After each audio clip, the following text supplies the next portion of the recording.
you being condescending. You've been warned, alright? Let's move forward amicably. Okay, well, check this out, though. First of all, you throwing too many big words at me. Okay, now, because I don't understand them, I'm gonna take them as disrespect. Watch your mouth and help me with the set. Okay, see, now you found yourself a nigga. You looking for a nigga? Nigga here now, see? My mind is so spectacular. Open up your aperture. You don't like the light that I be shining, bitch. You Dracula. Southern draw vernacular. Flip you like a spatula. Knew that I was built to put this world up on my scapula. I've been on this road so long, my tires bald. I don't wanna text and no, I don't wanna call. Came in this shit running, but you don't know how to crawl. We ain't never folding, I'm holding the highest car. Look, okay, grew up running post routes. Now I'm on the cash route. Better call the plumber, that boy spitting like a bass spout. All these bad women in this club, fuck is you mad about? Word to all my estheticians, boy, I'm about to lash out. Straight from St. John's to the east side, jigging since the knee high. Watch the way I put on for my state, nigga, yeehaw. Respecting no Aretha. Crazy how I made it to the league from the bleach eyes. Boy, my shit hair wrong, black, rich, and bare arms. Smoking on that yogi, this shit stronger than some bare arms. Goku, I'm in rare form, you cannot prepare for him. When I swing, it's like a carnivore, this shit ain't fair for him. Brought intellect back to this rap shit, you niggas need chapstick. Shit been dry for way too long, and I'm the matchstick. You niggas Nickelodeon me, I'm more like Cap Nick. Cap a nigga, throw him in front of me.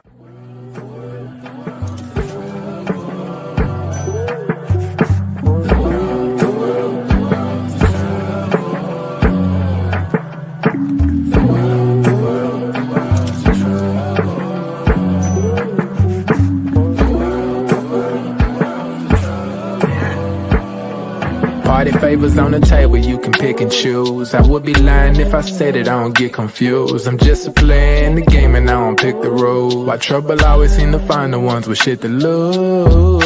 About to blow like we just lit the fuse. We double dutch into this dough, I get this shit in twos. Push the button, get it started, put that shit in cruise. A little dust up on his heart, I barely get to use. A fool flatters himself, a wise man flatters a fool. Man, I just came to get it started like mechanics with tools. Cause in my hood, if you don't pack a tool, you planning to lose. These young boys deserve Oscars, they be acting a fool. A couple loose screws, but they hammer accurate. Ooh, I know some niggas stuck on drugs and manufacture it too. School of hard knocks, we all got our bachelor's. Food, no cap and gowns, but we all had the master. Party favors on the table, you can pick and choose. I would be lying if I said it, I don't get confused. I'm just a player in the game and I don't pick the rules. Why trouble always seem to find the ones with shit to lose.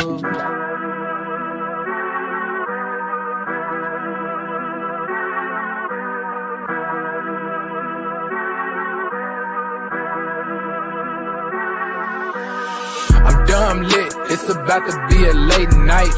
Fresh wax, shawty, show me what it tastes like. Niggas know me in my city like I'm Wayne Wright. Got them looking up to me and we the same height. Ooh, I got it bad, deep in my bag. Foot on the gas, they cannot last. Swimming with the sharks, bitch, that's a great white. Never stopping, we don't even need a brake light. Say she don't smoke, but she always smoke with me, yeah. Backwards in the air, back up in the ovaries, yeah. All my ops, they stay running like they over easy. Even my masseuses can't just get too close to me, yeah. Shout out to Next. Soon as the ink dry, we count out the checks, yeah. I never flex. I bought up a business, you bought up a section. I'm at the top of my class, yeah. Y'all never learned from your lesson. Skywalker gave me the force, yeah. Turn this into an obsession, yeah. I couldn't wait on the team, cooking shit up with just me and play, yeah. Things never are what they seem, but we know the facts, yeah. Charging that shit to the game, but now I pull up with a battery pack, yeah. The bigger they are, the harder they fall, and we can just leave it at that. I'm dumb lit, it's about to be a late night. Fresh wax, shawty, show me what it tastes like. Niggas know me in my city like I'm Wayne Wright.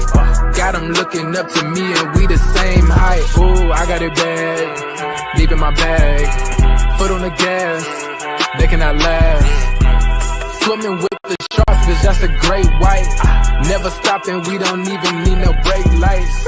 Big bro, why they call you big bro? Every time we hit the bank, we deposit zip codes. Well connected with the streets like we out in Skid Row.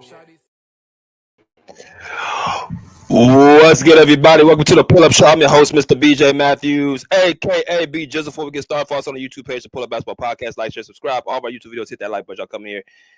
Hit the share, subscribe as well. Hit that Cash App, $, Slick Rick 1991 Son, $, Slick Rick 1991 Son is our Cash App. And we also have super stickers and super comments that are available right now. You know what I'm saying? You guys want to donate to the Pull Up Basketball Podcast at your own discretion. Please be sure to hit that button, man, super sticker and super comment button to do so. Also, if you guys do not have that, get your membership badges that are available. All right. Membership badges are available right now, man. Make sure y'all donate to the Pull Up Basketball Podcast at your own discretion, at your own pace. But let's get it popping. We're going to get right into it, man. Ben Simmons. We got a new acquisition. Ben Simmons, 3-time All-NBA player or 3-time All-Star, if I'm not mistaken. According to Shams Charania, has signed with the Clippers or intends to sign with the Clippers. Pretty much he's signing with us. And before I get started, let's go to the comment section real quick. He said Simmons is a liability in the playoffs. Ricky Bobby, how you doing, bro? How you doing? Gay Moore, what's good, brother? He said, hey, BJ, what's good? What's good? Ken James, who's a Laker fan, says bums. I got you. Thank you. You says Ty Lue is a liability if you don't put the right people in at the right time. Got you. Got you. Mr. Lewis said, greetings, BJ. What's good, Mr. Lewis? How you doing? Hope you're doing all right. He also said Ty Lue will not utilize Ben Simmons right. He's coming because LA and he wants to party. Now, if he does really show up, then I'll be impressed. Definitely a real baller. All right, so we're gonna get right into it. And before I get started, man, I am watching this Maverick Rocket game. They are beating the living hell out the Rockets 48-65. Anthony Davis, I think, has 24 points, 12 rebounds, 5 assists, and 3 blocks in the first half. So very, very phenomenal first half from Anthony Davis. Let's see if he can keep it up. But let's get right into it, man. Let's talk about our team, the Clippers, signing Ben Simmons for the remainder of the season. At least looks like we got 16 people who have over 16 likes. Now, as y'all can see the title, I say that Ben Simmons being signed to the Clippers puts us back into playoff contention if. I'm going to put an if on that because I'm going to explain why. And like I said, if y'all come here, make sure y'all smash that poll. And let me know what y'all think about the results with the signing of Ben Simmons. But Ben Simmons with us right now. We got 40% of people say they like it, they don't love it. You got 20% of people saying they love it. 0 say they don't like it at all, and 40 is undecided. So y'all keep voting in that poll. I mean, y'all keep liking this video as well. So Ben Simmons comes to the Clippers, right? Signed after that buyout with the Brooklyn Nets, which I kind of really expected for him to sign with us over the Cleveland Cavaliers. And here we are, a year removed, from, or 2 years. He was with the Brooklyn Nets, now he's with the Clippers. And the reason why I put the title the way I put it is because based off of Ben Simmons' ability, it's going to come down to simply his ability, and also it's going to come down to if mentally he's ready, prepared to play. Okay. And the reason why I say it like that is, like I just mentioned, Ben Simmons at one point was one of the premier young players in the NBA back in 2017 to about 2021. He came in the same draft as Lonzo Ball. I think he was the number 2 pick. Or did he come in with Lonzo, or did he come in the year before? I think it's probably the year before that. I don't know. But he won the Rookie of the Year. One of the premier guards in the NBA with Philadelphia, defensive player as well. He was compared to LeBron James, right? So there's a lot of promise for, Ben Simmons coming in the NBA. But over the last couple of seasons, it's been a little bit of a, backdrop. Ever since what happened with Philadelphia, it's kind of like basically took him out of his element. So here we are with Ben Simmons, 2 years out of, Brooklyn. He's coming to the Clippers, to the West Coast. So where do I start? How do I feel about this move? The title reads how it reads. If Ben Simmons is Ben Simmons and he plays in his abilities, the Clippers are back in playoff contention. Right now, we're the 7th seed in the Western Conference. We're only a couple games in front of, the Mavericks, Suns, and the Kings, I believe. So the way the Mavericks are rolling right now, and I already know, I could tell y'all they're gonna be in the playoffs. The Suns just won last night. They're gonna try to get in there as well. You know, they kept their core with KD and Book, and of course Bradley Beal. They're gonna try to be in the playoffs. They're not trying to, miss the playoffs. They're gonna at least be in the play-in contention and try to contend to be in the playoffs. And then you got the Sacramento Kings, who just made a move for Jonas Valanciunas. Have won, a handful of games with Doug Christie as their head coach. They're not trying to throw games, right? The Spurs just picked up the Aaron Fox. They won their last 2 games with the Aaron Fox, their first 2 games against Atlanta and Charlotte. So they're all going to be trying to compete and win. So here we are at the 7th seed. You got about 3-4 teams that are looking to be in the playoff mix right now. Hold on, y'all. Let me plug my phone in 1 second.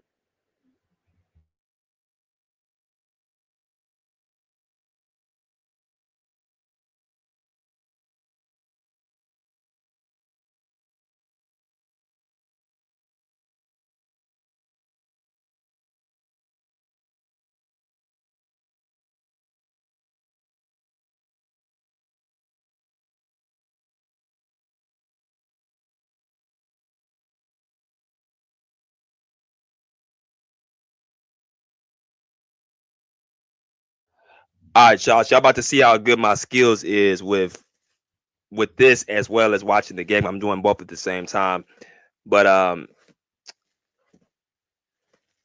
we're going to talk about this right now. So with Ben Simmons coming into the Clippers right now, the question is that I have is a couple questions. Number one, what is he coming in here for?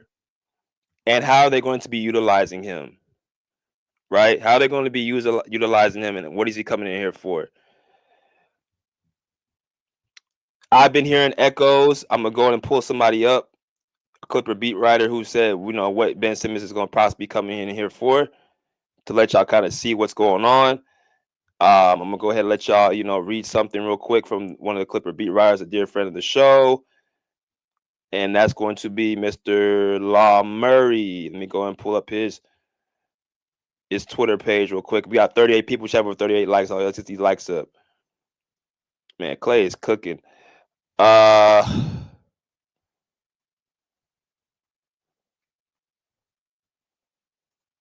So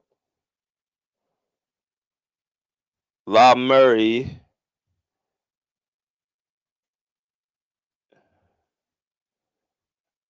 See. All right, this is the tweet I wanted to bring up. So this is a response to one of the fans, Law Murray's on Law Murray's Twitter. He said, "I'll cut Marshawn right away, though throw a few minutes at Christie plus Flowers to test them out, since the vets are apparently tired and can't lock in. Then I try to secure a backup 5 in the buyout market." That was a fan on Law Murray's page. So with that, you got Law Murray responding saying, "Got news for you. Ben Simmons is the backup 5. He is the Terrence Mann replacement." Talking about Marshawn Bishop, but the one that I want to highlight is they're saying they're bringing Ben Simmons as a backup 5. And I'm gonna give my opinion of what's gonna happen or what needs to happen for this team to move the way it needs to be moving, because it's gonna depend on, again, how Ben Simmons is used, how his mentality is, and can he be healthy, because he does have those back issues in and out. So it's going to depend on those 2 things: how we utilize him, how he plays, and how he performs. Because like I said, I already knew a good feeling he was going to be with with the Clippers in LA out here, because like I said, this is LA. He wants to get like a new scenery. He was on the East Coast for his entire career. People don't know he's been on Philadelphia and Brooklyn. Those are both right across the bridge. So it's like that's the only environment he knew. So I didn't see him going to Cleveland, which has similar climate in the Midwest. So I said the Clippers would be the team he goes to, because it's like, I think, fits Ben's personality. Sunshine, attractive people. The lifestyle here is a lot more, conducive and to conducive to anybody. But I think Ben Simmons, this is really conducive to his lifestyle. So I want to bring up a video here coming up shortly about Ben Simmons. Of course, we ain't really seen too much of him as of late. But I looked at some of the highlights he's been going through this season. Stuff that he's been, how he's been playing and stuff like that. So I'm gonna let y'all see some of the highlights of how he's been playing this year with Brooklyn to kind of get y'all have a better idea, what his game is. So let me go ahead and put this up here so y'all can see for yourself. All right, so this was him against the Utah Jazz, who we got tonight. We got to get this win tonight. He had 14 points, 9 assists, 2 blocks in this game. So we all know Ben Simmons as the player who is the point forward, plays, downhill, strong, athletic, good defender, especially on ball. Very good rebounder as well. All that. He has all those type of things.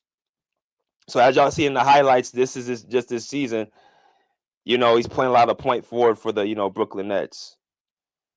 Right?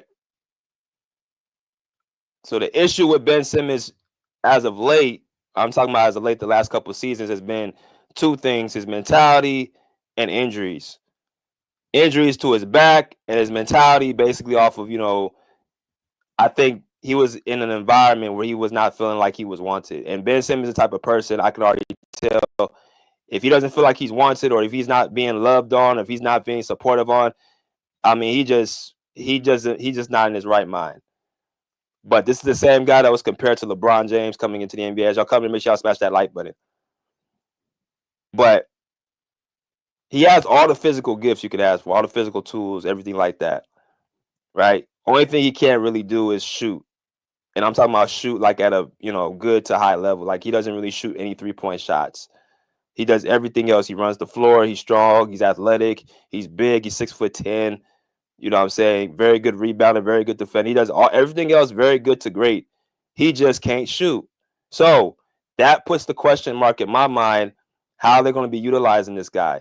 He's too good to be a bench player, but his inability to shoot, you would actually say that could be the reason why he is a bench player. So it's kind of weird with a guy like Ben Simmons. So y'all can see the highlights. Y'all see what's going on. You see he's playing a lot of point forward. You see how he's dishing the ball out. You see that he's rebounding the rock. You know what I'm saying? There you guys see that he's in the post. But you see more so he's playing the point forward like he naturally is. So let me go into the comment section. Y'all hit that like button. Salute BJ and family. MPJ bounced back from back issues. Baker also, especially with the warm weather. Yeah, that's true. He said, great, low risk, high rewards addition. Appreciate you, my man. Salute to my man Andre. The Clippers and Sixers just running through these players. Salute Andre. He said, I have low expectation now that our teams are exposing us by pressing up on hard and making it hard on him. And Kawhi looking washed. I don't know what y'all saying, Kawhi looking washed, bro. I don't know where that's coming from. He literally in the last game against the Indiana Pacers in the fourth quarter played both ways of the ball, I think, better than he has all year. Outside of the turnovers he had, I get it. But you got to remember, he's playing, and this goes back to playing him out of position. Playing out of position. Against a Pascal Siakam, who's a primary, was the primary defender on Kawhi, having to bring the ball up. It can make Kawhi look a little bit, uncomfortable, but Kawhi ain't washed at all, man. He's not washed at all. I think he's he's ready to get back on the court for a time. Being washed and being being rusty are two different things. I think Kawhi is rusty. I don't think he's, particularly off or, wash. He said Ben Simmons will be a welcome addition to y'all Clippers. He could be I'm going to go into that right now. So we got to look at the needs that we need. We got to look at the needs that also we got to look at the things that we need as far as a team. We need a power forward and we need a good point guard. And when I say a point guard, I'm talking about a person that, can initiate the offense and take care of the basketball. people may say James Harden is the point guard of this team. Listen, the assists are there, but the turnovers are not. It's evident, and the way they made this move, I'm curious to see whose spot are they looking to take, and whose minutes are going to be taken, because Ben Simmons, as y'all just saw, ain't going to be no bench player. Like, he's not a bench player. So it's going to be somebody's minutes going to be taken down.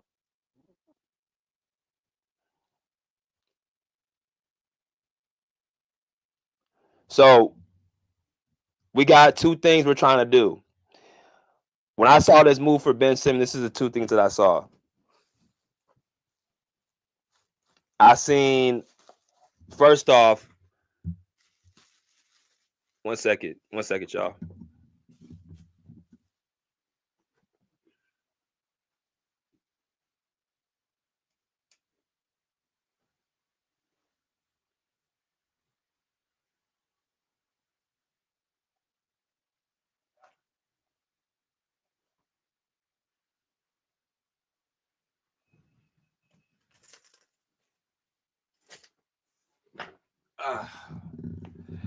All right, cool.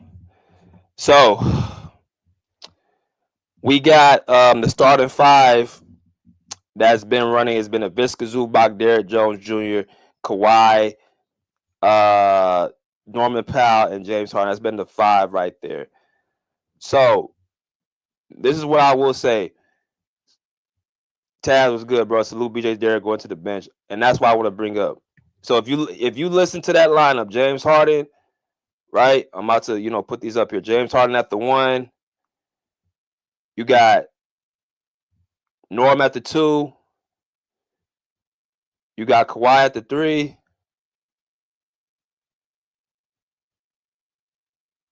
You got Derrick Jones at the 4. And you got Zubac at the 5. That's their starting 5 right there, right? That's their team. That's the team right there that you guys look at as the starting 5 players. Here's the thing about it. Here's the thing. When you have that as the starting 5, who are you bringing off the bench? Now, based off of ability, talent, and importance to the team, of course, the person going off to the bench is going to be Derrick Jones Jr. Now, here's the thing we have to really look at. I'm going to keep asking the question: are we playing through the James Harden offense or the Kawhi Leonard offense? I'm going to keep asking that question to everybody. It's funny to me they're bringing these certain type of players. If y'all pay attention, they brought in Bogdanovich, who's a shooter. They brought Marshawn Beauchamp, who is really just a player that, he's trying to find his way into the league. It's his second season.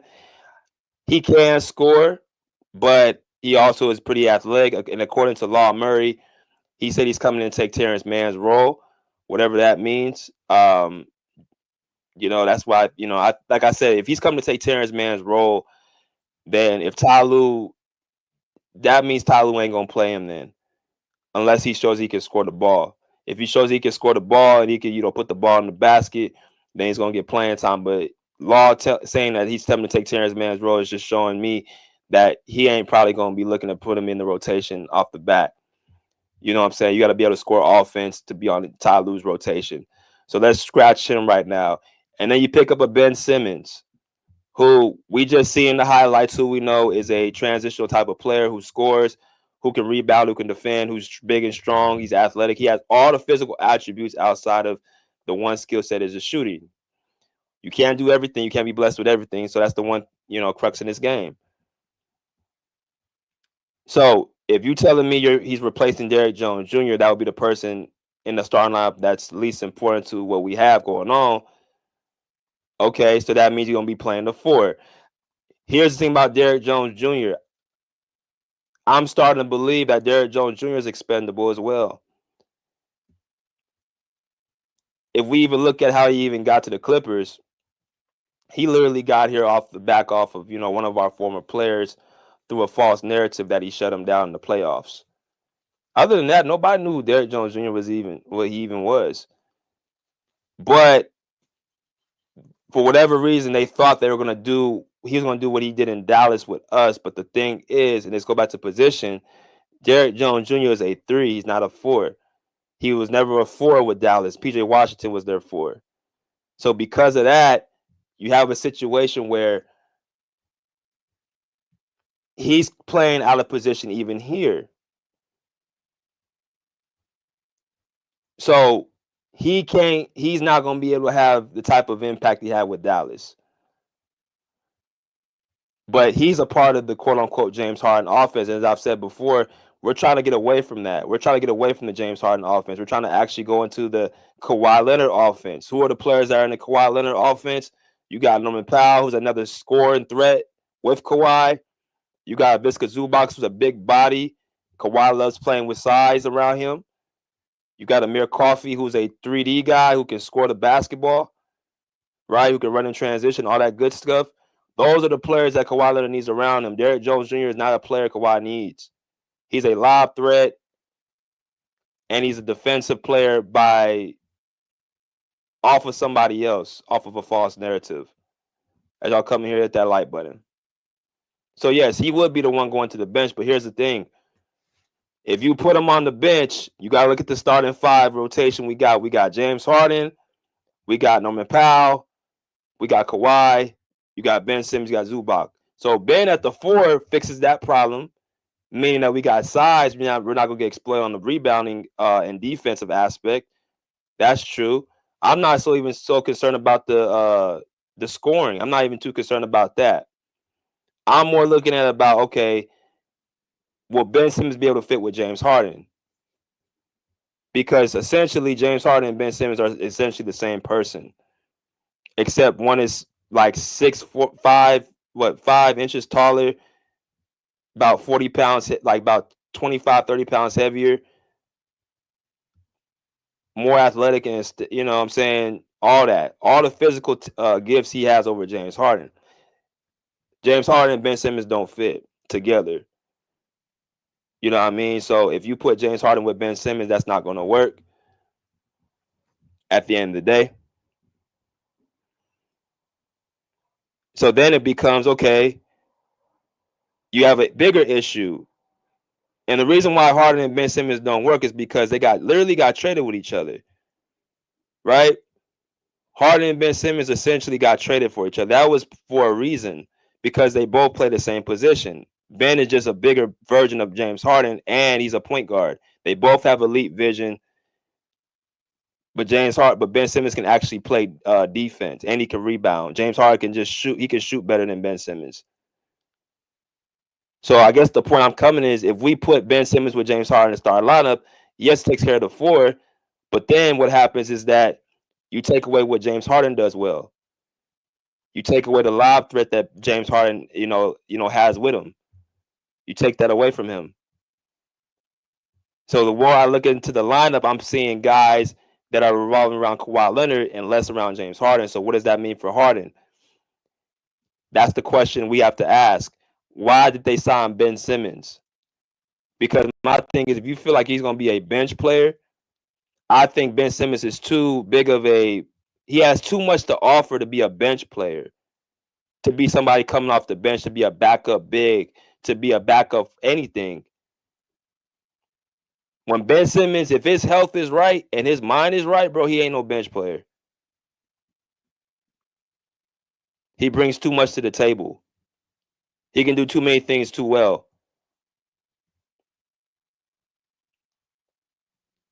The main objective is to find a team to surround Kawhi and build around Kawhi, not around James Harden. Kawhi Leonard and Ben Simmons fit with each other. You know why? Because Ben Simmons plays defense. He rebounds. He does the small things that Kawhi Leonard needs, so he doesn't have to, exert himself on that glass. And he has another defensive player with him. I told y'all before, Kawhi doesn't need all these 3-point shooters and lob threats. He's never had that with San Antonio. He never had that with Toronto. He has simply guys who can, play defense. He had bigs that can rebound. And he had, maybe 1 or 2 other scoring options. That's it. Pascal Siakam wasn't a player that was just looking to just shoot all these threes.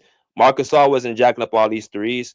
Tim Duncan wasn't jacking up all these threes. David Lee wasn't jacking up all these threes. Go look at those teams that he had. They were top heavy on defense. They rebound the ball, and their point guards took care of the ball. They weren't high usage point guards. So the more I look at this roster, I see that they're looking to finally build more players with Kawhi. Now Bogdanovich, look at their bench. Amir Coffey, Bogdanovich. Who else am I looking at? Chris Dunn, who's off the bench as well. Those are players that we got to look at how they're going to be looking off the bench. As y'all come here and smash that like button.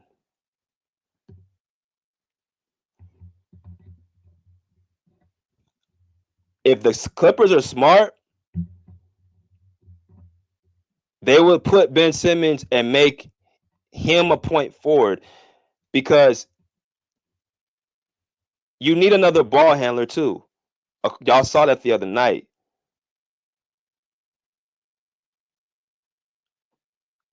Maybe Ben Simmons can play point guard when James Harden's off the court, but then again, that defeats the purpose, because again, if James Harden's getting pressure, who else are you going to have bringing the ball up the court under that pressure situation? Unless Ty Lue gets, smart and actually says, okay, we're going to actually use passing to beat this press other than trying to dribble out the press.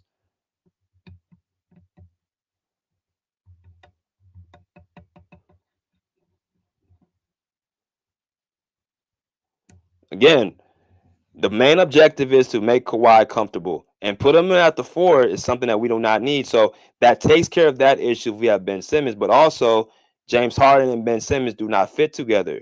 That's going to make him uncomfortable. The lineup that they have in their starting 5 is not making him comfortable.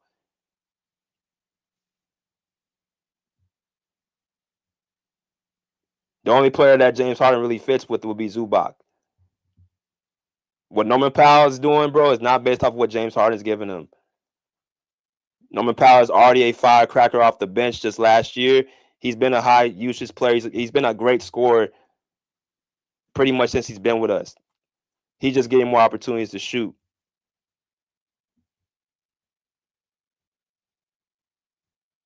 But as far as an overall point guard, as well as an overall orchestrator, as far as a all-around player, defensively as well, I mean, you might have to entertain the option and see how Ben Simmons plays as a starting point guard.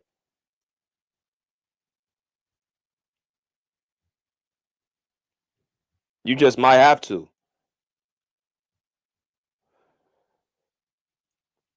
Let's get these likes up over 50 likes. But we don't know. We'll see what happens, but he ain't no bench player, man. I don't know where that comes from. I mean, when the man is in his right mind, bro, he ain't no bench player.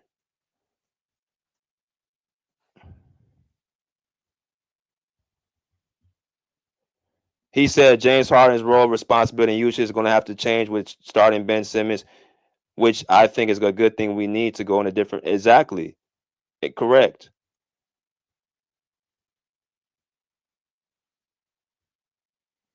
Correct.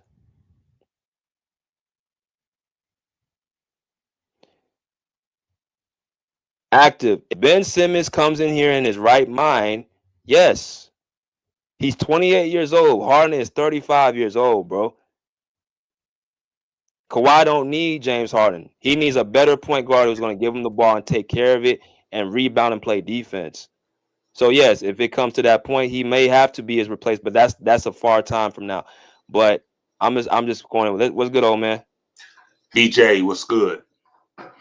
What's good, brother? Hey, What you got? I like the pickup. I like Ben. I think he's going to bring some good value to the team. And his offensive role, I think it's going to be deceptive, because if we end up starting Ben at the 4, he still can bring the ball up as a point forward, like you said. And that'll throw the opposing team off, because now you can even switch James off the ball, and he can be a scoring threat along with Kawhi and Powell in the lineup along with Zubac. So if you got Ben initiating the offense, now you got 3 outside scoring threats.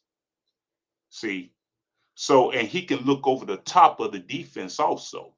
So it's much more easier for him to see the court because he's 6'10". So it's a lot of different ways Ty can use him if he use him properly, and he can be real effective. And then as the game go on, you can give James some rest, and you can use Ben. And then if you want to do what James do best, then you can have Ben, off the floor initiate and running with the second team at times. So it's a lot of variations that you can do with Ben. It's a nice pickup, and we still have an open roster spot, right? Yeah, we got another open roster spot. Yeah.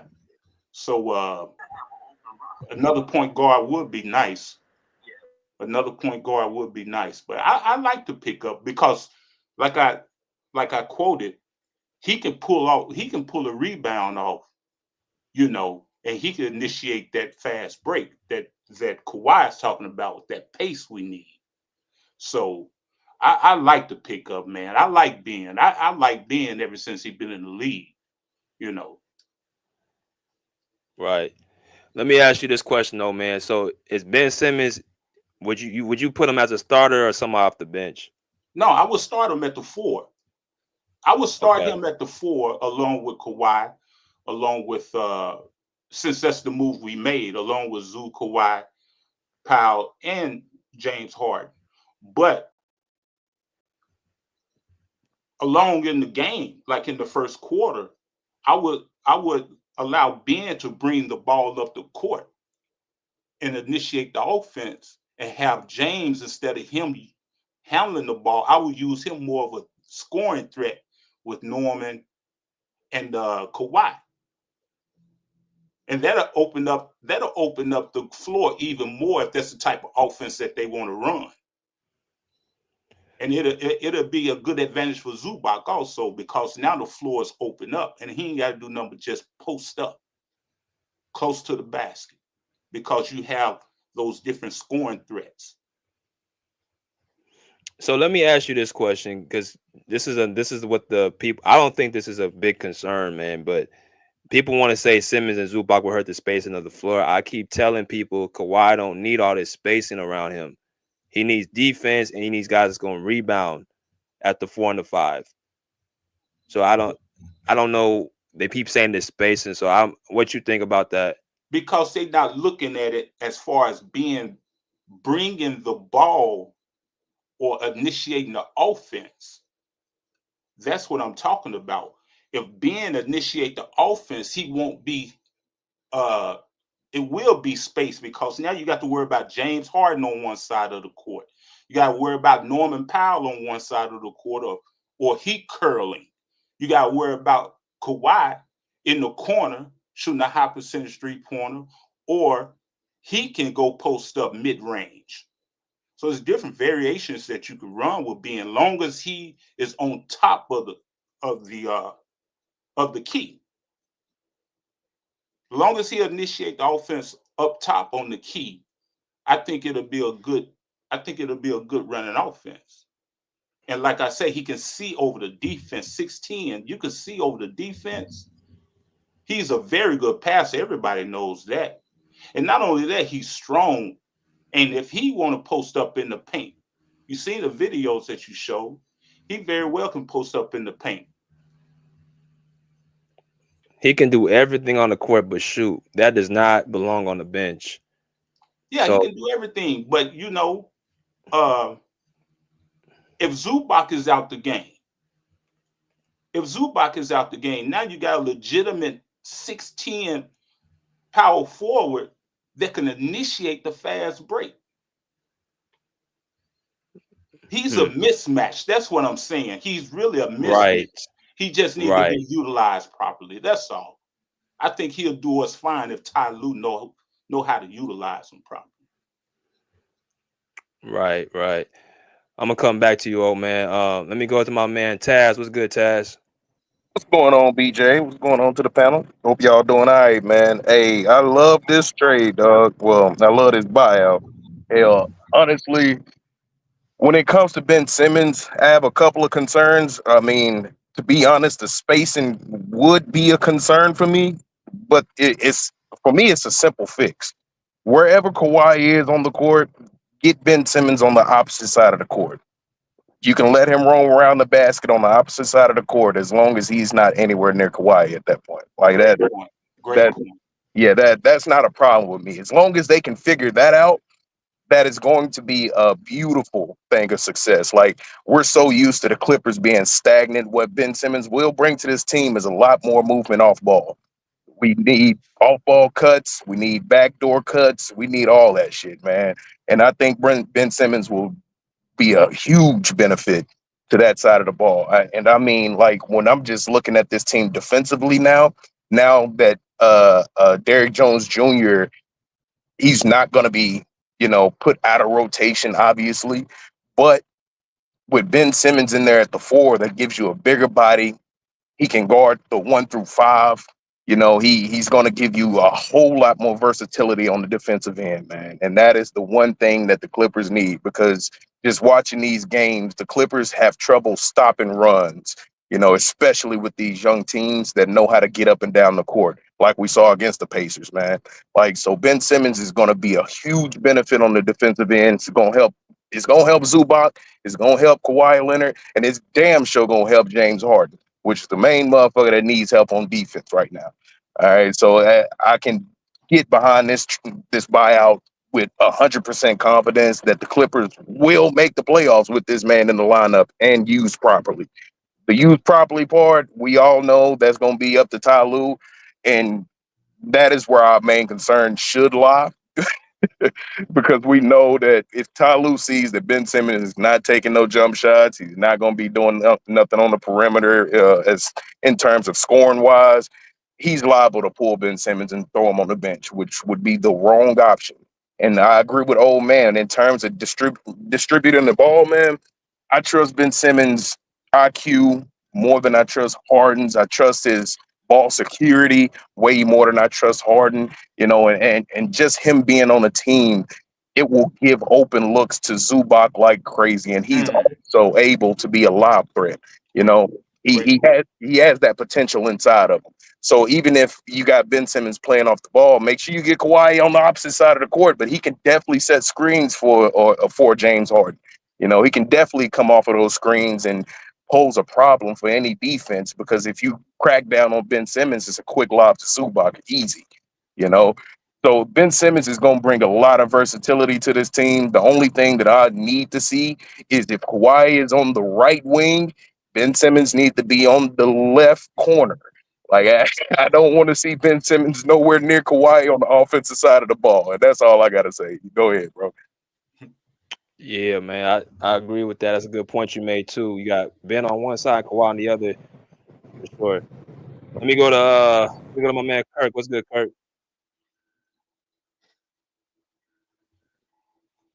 My bad. What's good? What's good, BJ? What's going on, panel? What's going on, y'all? What's going on, bro? Ain't nothing, y'all. Yeah, I do agree with y'all, and I watched your video, BJ. We can't really get too mad about what that we got Ben Simmons. I'm not mad at it. Obviously there's flaws with Ben Simmons. That's the honest truth. But there's flaws to every player. So every player is not perfect, right? So, like y'all just said, what he brings is better ball security. That's number one. He brings defense. He actually brings a point of attack defense too. Honestly, like he can guard the point guard. So Ben Simmons brings defense, ball control, and playmaking. Now scoring, we all know he's not the best scorer. He's physical when he wants to be. That's the biggest factor. When he wants to be physical, he's physical. He can he can operate the post a little bit. Like, so I do agree he's going to help Zubac out and help James Harden. Just take the ball out of James Harden's hands. And I'm not saying like James Harden is like the ultimate reason why the Clippers are terrible, because I think it's more than James Harden. I think the Clippers, like I said, just don't have enough. But Ben Simmons actually adds on to the Clippers. And you can tell at times James Harden doesn't want to be like the end all be all, even though he talks a talk, but he's not the same James Harden. That's number one. And number two, he's a ball dominant point guard. So like this is a good thing for everybody. So I think the Clippers, as long as Ty Lue uses him, right? So we gotta see if Ty Lue uses this man actually. Right. And we can talk about all these pieces that we get, but what is Ty Lue gonna do? It all comes back to the coach. it all comes back to the coach, bro. So it looks good. And I do agree with BJ. Like, Kawhi's not used to these lineups, and that is true. Like, it's a different look for Kawhi, but at the same time, like I told y'all, Kawhi's not the same player as he once was in Toronto too.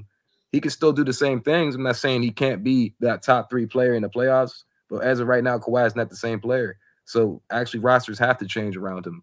You have to adapt.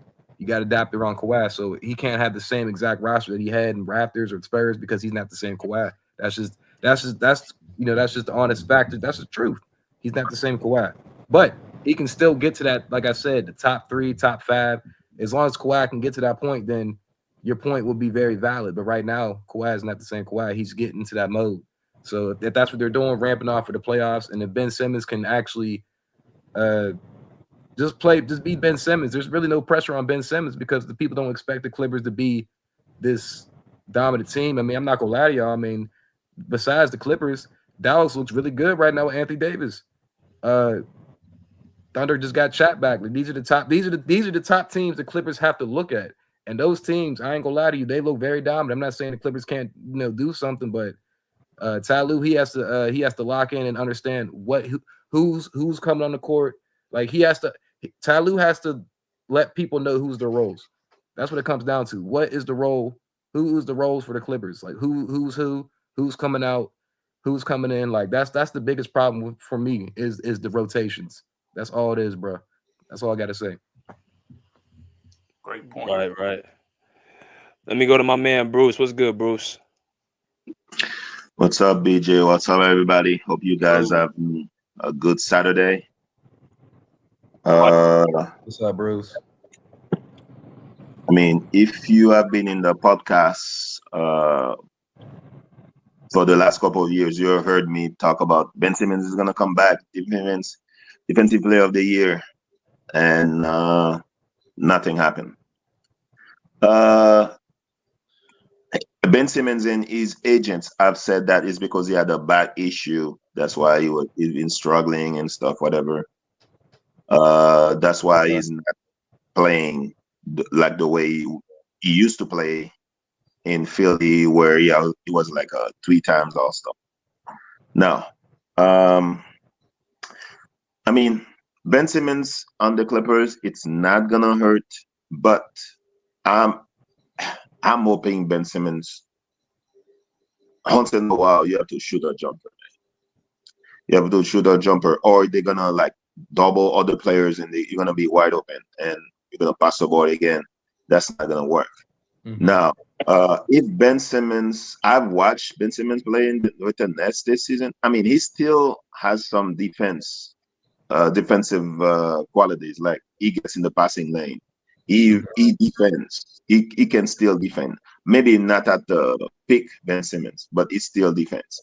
The issue for me is the jumper and the free throws. Now, I think Ben Simmons is a playmaker. I think he can defend. You could see Ben Simmons and Kawhi, like Kirk was saying, the defense that could help Kawhi. He doesn't have to guard the best or second best player on the team. I've seen Ben Simmons defend bigger players or limit them. So I think it's gonna help and get the ball out of James Harden's hand. But I don't know if he's gonna start. So I think Ben Simmons is gonna be good with what's the guy from Atlanta? Bowden. Yeah, because he finds shooters. He's a playmaker. He can defend, and he's gonna help Zubac. So I just want Ben Simmons to at least shoot a jumper, man. Maybe it's too late now, but we'll see. And I don't know. I don't feel one way or the other. I'm just hoping the Clippers do better because other teams are getting away or getting better, and the Clippers, I think, have become stagnant or losing on losing what is it, the race or spots, whatever. So yeah, I mean it's an acquisition. I mean I don't will it make the Clippers contenders? I mean, early Ben Simmons. If it's early Ben Simmons, that's a good signing, especially for the price. But if it's Brooklyn Nets, Ben Simmons, yeah, I don't know. So we'll see what happens. Appreciate you, Bruce. Appreciate y'all, man. Make sure y'all vote in the polls is ready. We got 62 people in here. Let's get these likes up, baby. Over 62 likes. Let's go to my man Robert. What's good, Rob? What's up, BJ, man? How you doing today? And what's up, everybody on the panel? What's good, How man? you doing, Good, Rob? brother. How you doing? Man,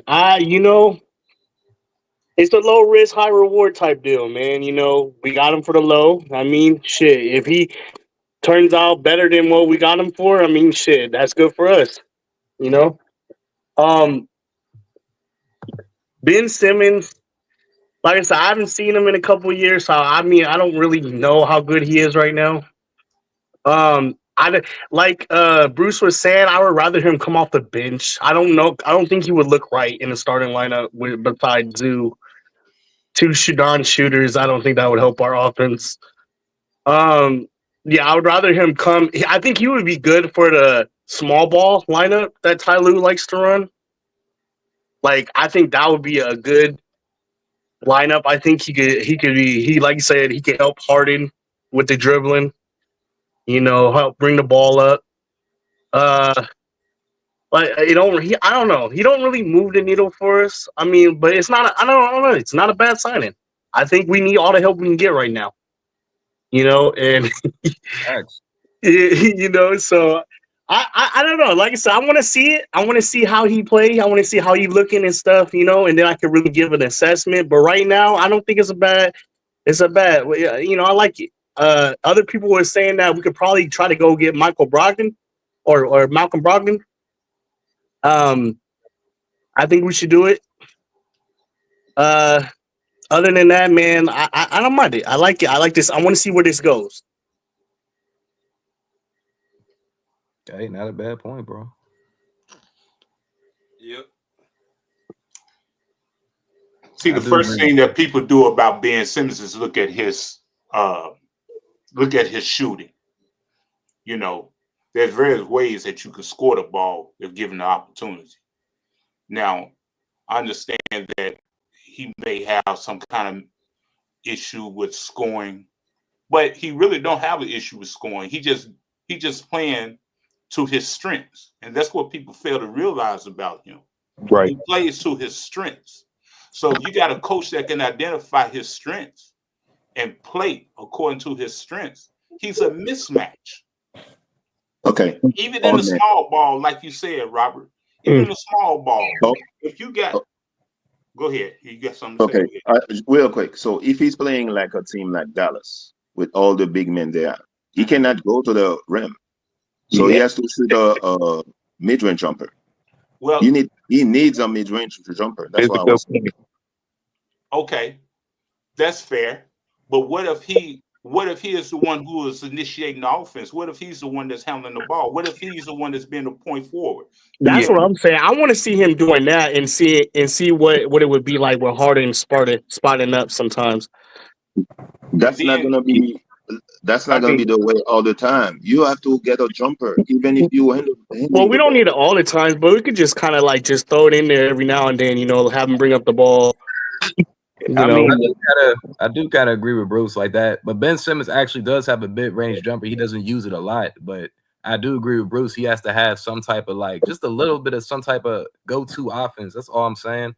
But like what old man said, when I see Ben Simmons, I see ball handling, I see defense, I see faster playmaking. Well, Kirk, that's why I'm saying he shouldn't be in the starting lineup with Zoo. Well, I just don't think that will work together. And that's the only thing that concerns me, bro. Like the starting lineup, it's like him, Ben, and Harden. I don't know, man. I gotta see that shit, bro. I mean, the thing is with Ben Simmons bringing the ball up the court, man. Just me looking at it, it will be a problem because I don't see nobody in the league trying to pressure Ben Simmons beyond the 3-point line. That's just not a smart move. And remember, they tried that early in his career. They tried to speed him up, and he would get past the double team. So I mean, but then again, he wasn't injured then, so that's just. I mean, Good point, bro. Good point, says. yeah, like it's just gonna be a thing to see because if Ben Simmons is bringing the ball up the court, everybody else on the court needs to be in position. You know, you got to beat the defense to their position if Ben Simmons is bringing the ball up the court. Because literally all you got to do is wall Ben Simmons up like most people do against Giannis. And the thing is with Ben Simmons, I trust his decision making, but if you got him bringing the ball up the court, that will cause a little bit of problem in spacing. You know what I'm saying? So I would still rather see James Harden bring the ball up the court, but I would much rather see James Harden get the ball to Ben Simmons as soon as he crossed that half court line. You know what I'm saying? BJ, I would BJ, like to see them in a pick and roll together. You know what I'm saying? Yeah. BJ, is this game live? Because you don't want to be in trouble and your channel get in trouble for shutting down. So they shut down your channel. I mean, I don't know they can shut down this channel for it being live like this. I'm looking at this game right now, and I'm thinking this is match screen. I said, I got this. What the fuck is going on? is BJ there? I'm not sure, bro, but if they're all this ain't live, right? This was last night, wasn't it? No, this is right now. They're playing right now. Oh, this is right now. Man. Oh yeah, they're gonna flag you if it's live. Yeah, BJ, they'll flag you. Yeah, bro, we gonna have to see. I don't know. I mean, the Ben Simmons and James Harden in the lineup, bro. I feel as though, like you just said, if his back's okay, this all depends on. I think Ben's back and his mental. That's all. I mean, and then Ty Lue's lineups. Like, that's what I'm saying, Kirk. I just want to see what he looked like. You know, I want to see. You all talking about you haven't seen what he looked like. He's been playing, but he's been okay though. Practically. Old man, but old man, he hasn't been like. I think Ben Simmons can play better when he's been playing, bro. I want to see what he look like on a good team, though, old man. On a good team, the way he can. He's been playing okay, like old man, right? The way right now, like what Bruce just said, like the Ben Simmons on Brooklyn, that's not going to win a Clippers a champ. I think he can play better than that, old man. I'm just saying, like he's been playing, but he can play better basketball. And that's my point. I mean, my point is, it's just like where everybody was doing with Russ. You know, everybody was bagging on Russ, and then when he went to Denver, look what happened. If you get in a different environment and you get look, just like I said earlier in the year with all of these role players that came in, everybody was overvalued. And I said, well, they trying to prove themselves to get into the rotation. Okay. Ben has nothing. He has nothing to prove. Ben know what he can do. I've seen Ben take over games. I disagree with that. I know you do. I seen Ben take over games. How long? Hold up. How long ago have you seen him take over games? Your talent never goes away. It's just not being utilized. And he's not like Westbrook. Westbrook, even if you're in a bad team, he makes effort. Ben Simmons quit. He quit. If he was Westbrook, the Nets will be much better. Because if Westbrook was on the Nets will be much better than they are right now. So and the last time Ben Simmons was really great was on the Sixers uniform. Okay, that's when he missed the wide open layup. That's when he was great. That's why I said this is like a low risk, high reward thing. You know, we got him for nothing, so it's like if he turns out good for us, that's good.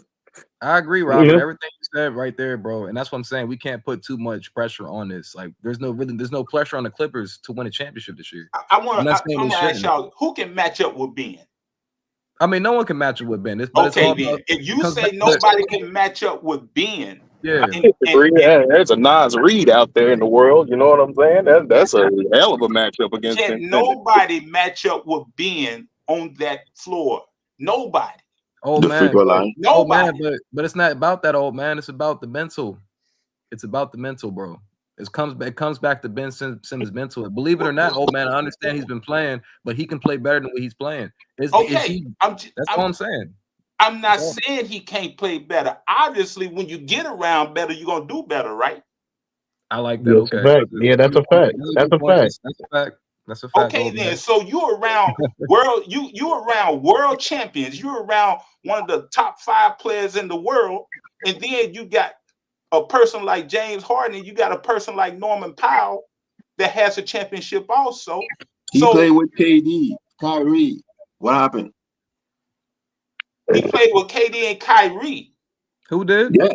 Who He did? did. I mean, he did. Come on, That's the come fact. on. But they was injured a lot. Yes. I forgot he did. Did he really?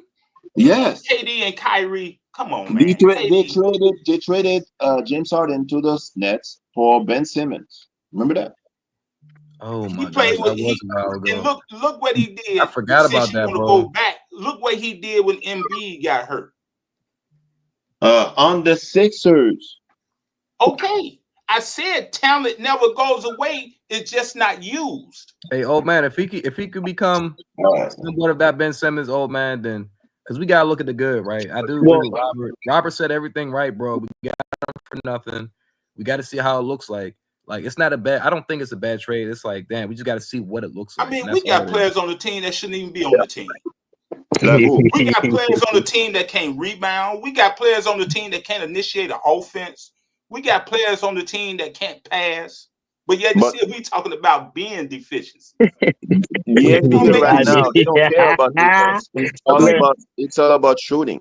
I want to see Ben on that second unit with Bogey and all them shoot. I want him, and even what's his name can shoot a little bit. The white dude, what's his name? The backup center. Eubanks.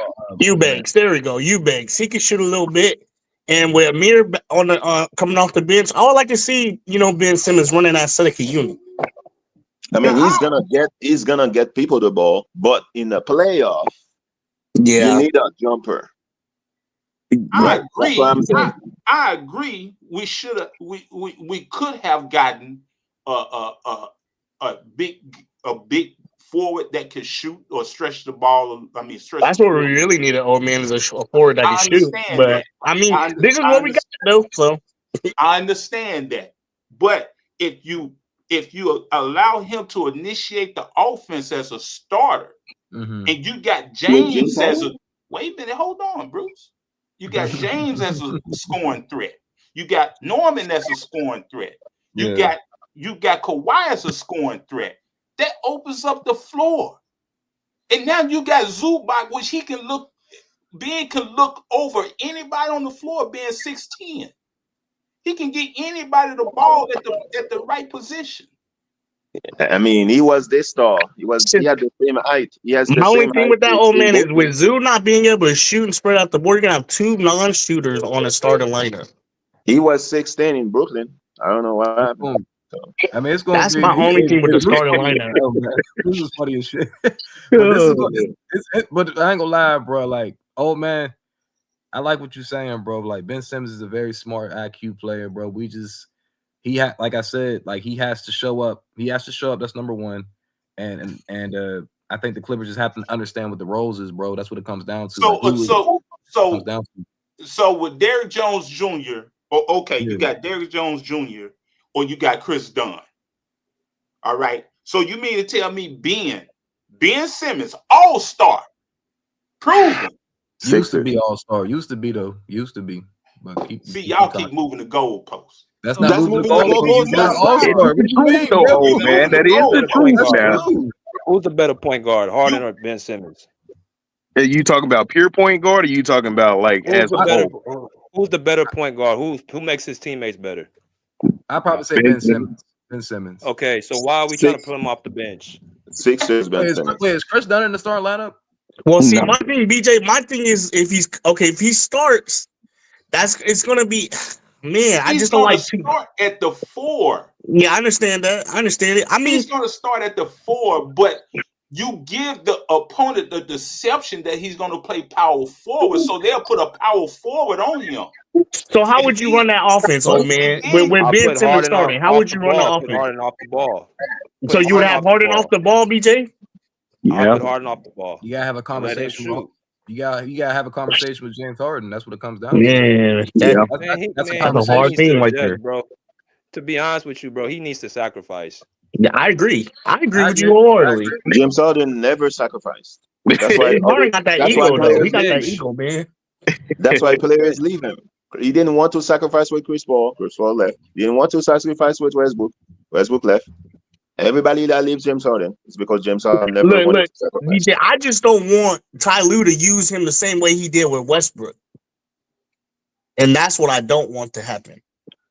I And mean, but at listen, the Harden same and time, I Westbrook. would Wasn't nothing wrong. I would much rather him being in that role than Westbrook. Even though Westbrook played a phenomenal role, Westbrook still created just a little bit too many turnovers when it was time for him to, crank up the gears. Yeah, I that's would true. I would much rather trust the Ben Simmons in that Westbrook role. I mean, Westbrook wasn't going to take but probably about And three. that you guys are Bro, very right. Ben He's really Simmons good is at 6'10". playmaking. He's really He's good. 6'10" with Ben better Simmons, decision making, and he's a better defender. Like he can literally do everything on the court except shoot. exactly. Okay. So I agree with everything you guys say. But BJ, so next time you go into the stadium, watch how many Clippers fans gonna say, "Hey man, you were wide open, shoot." Watch. Count I how mean, many that's times they're gonna cool. say, shoot the ball.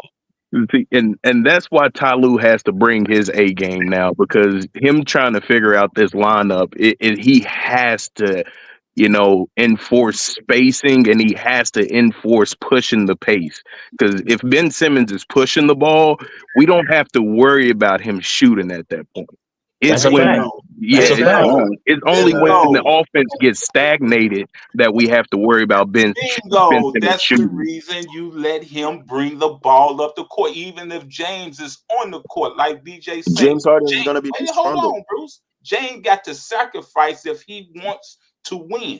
He got to sacrifice. Well, I mean, and you can say that during these past couple of games, he has been there. Was a few times he let Chris Dunn bring it up. So, I mean, I think he will if Ty Lue tells him like, hey, Ben's bringing the ball up, like what I'm saying, like because they've been doing with Chris Dunn. We've been and they all been like not the greatest ball handlers. So, I would love to see Ben Simmons bringing the ball up. I do agree with that, though. I do agree with that. As long as Ben Simmons is healthy and ready to play, and I'm That's the fine thing, with it, though. bro. That's it. That's what it comes down to. It comes down to Ben Simmons and Ty Lue, bro. Honestly, man. Honestly, Ty Lue, man, he got his. That's all it is, bro. Y'all He has forgot to be.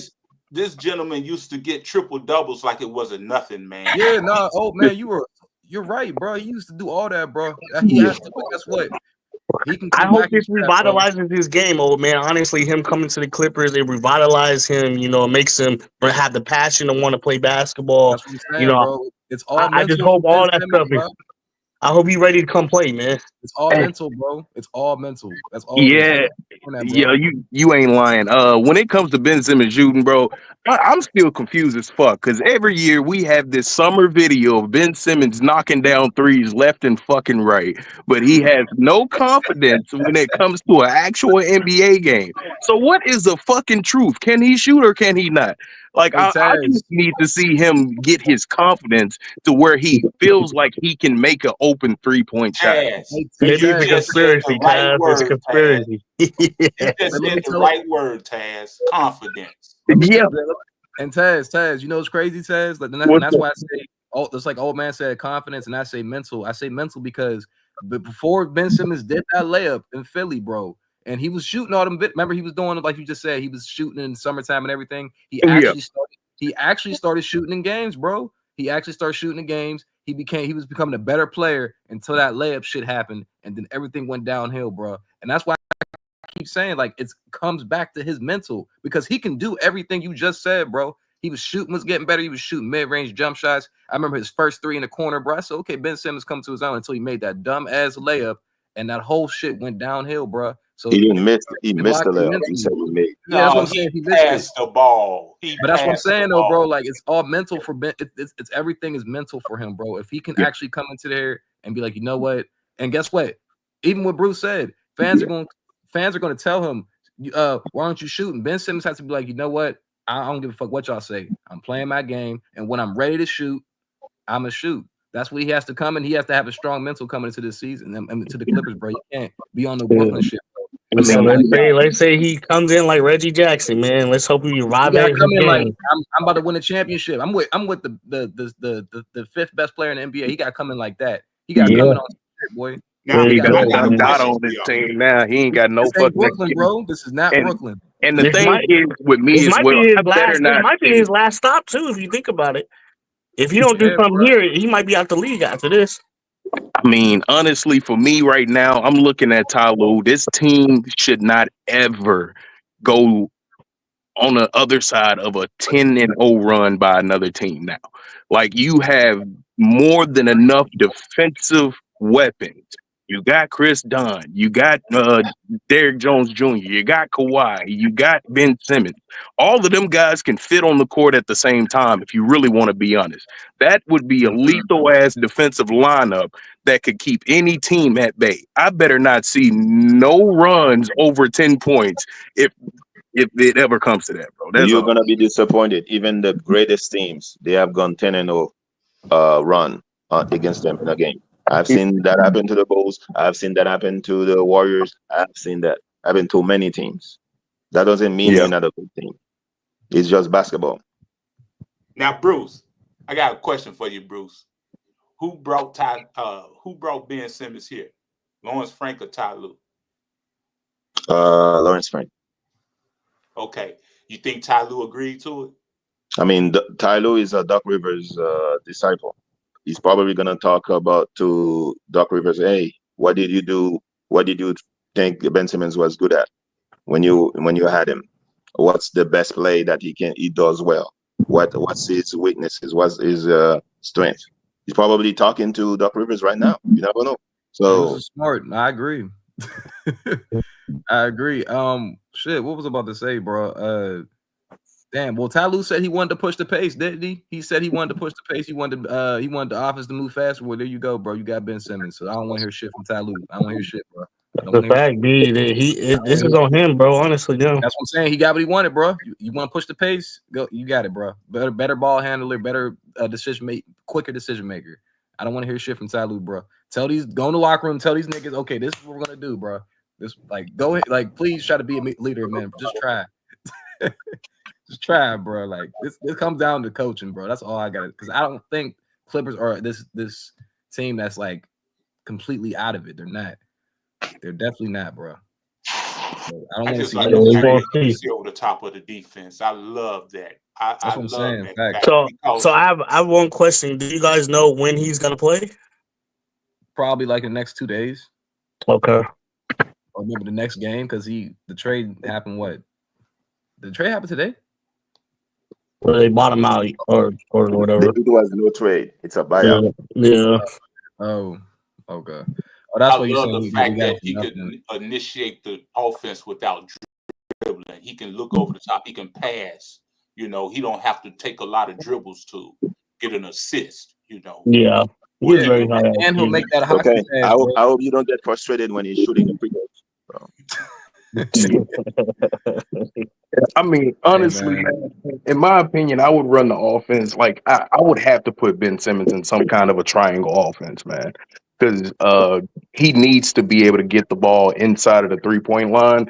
And that way, he'll at least be able to see everybody on the court. You know what I'm saying? So, running this offense, it is going to be tricky for Ben Simmons. I ain't even going to lie to y'all. I do see a little bit of some losses in the future, but you know, as long as they can iron out the kinks and get that man in a little bit of space inside that 3-point line, that way he can analyze the defense. You know, I think everything will be all right. I think it's a plus, bro. I think it's a plus for the Clippers. I just say, bro, we ain't got nothing to lose, bro. Like, you know what I'm saying? I'm saying, bro. Like, I'm looking at these teams in the West, bro. So go ahead, bro. You better.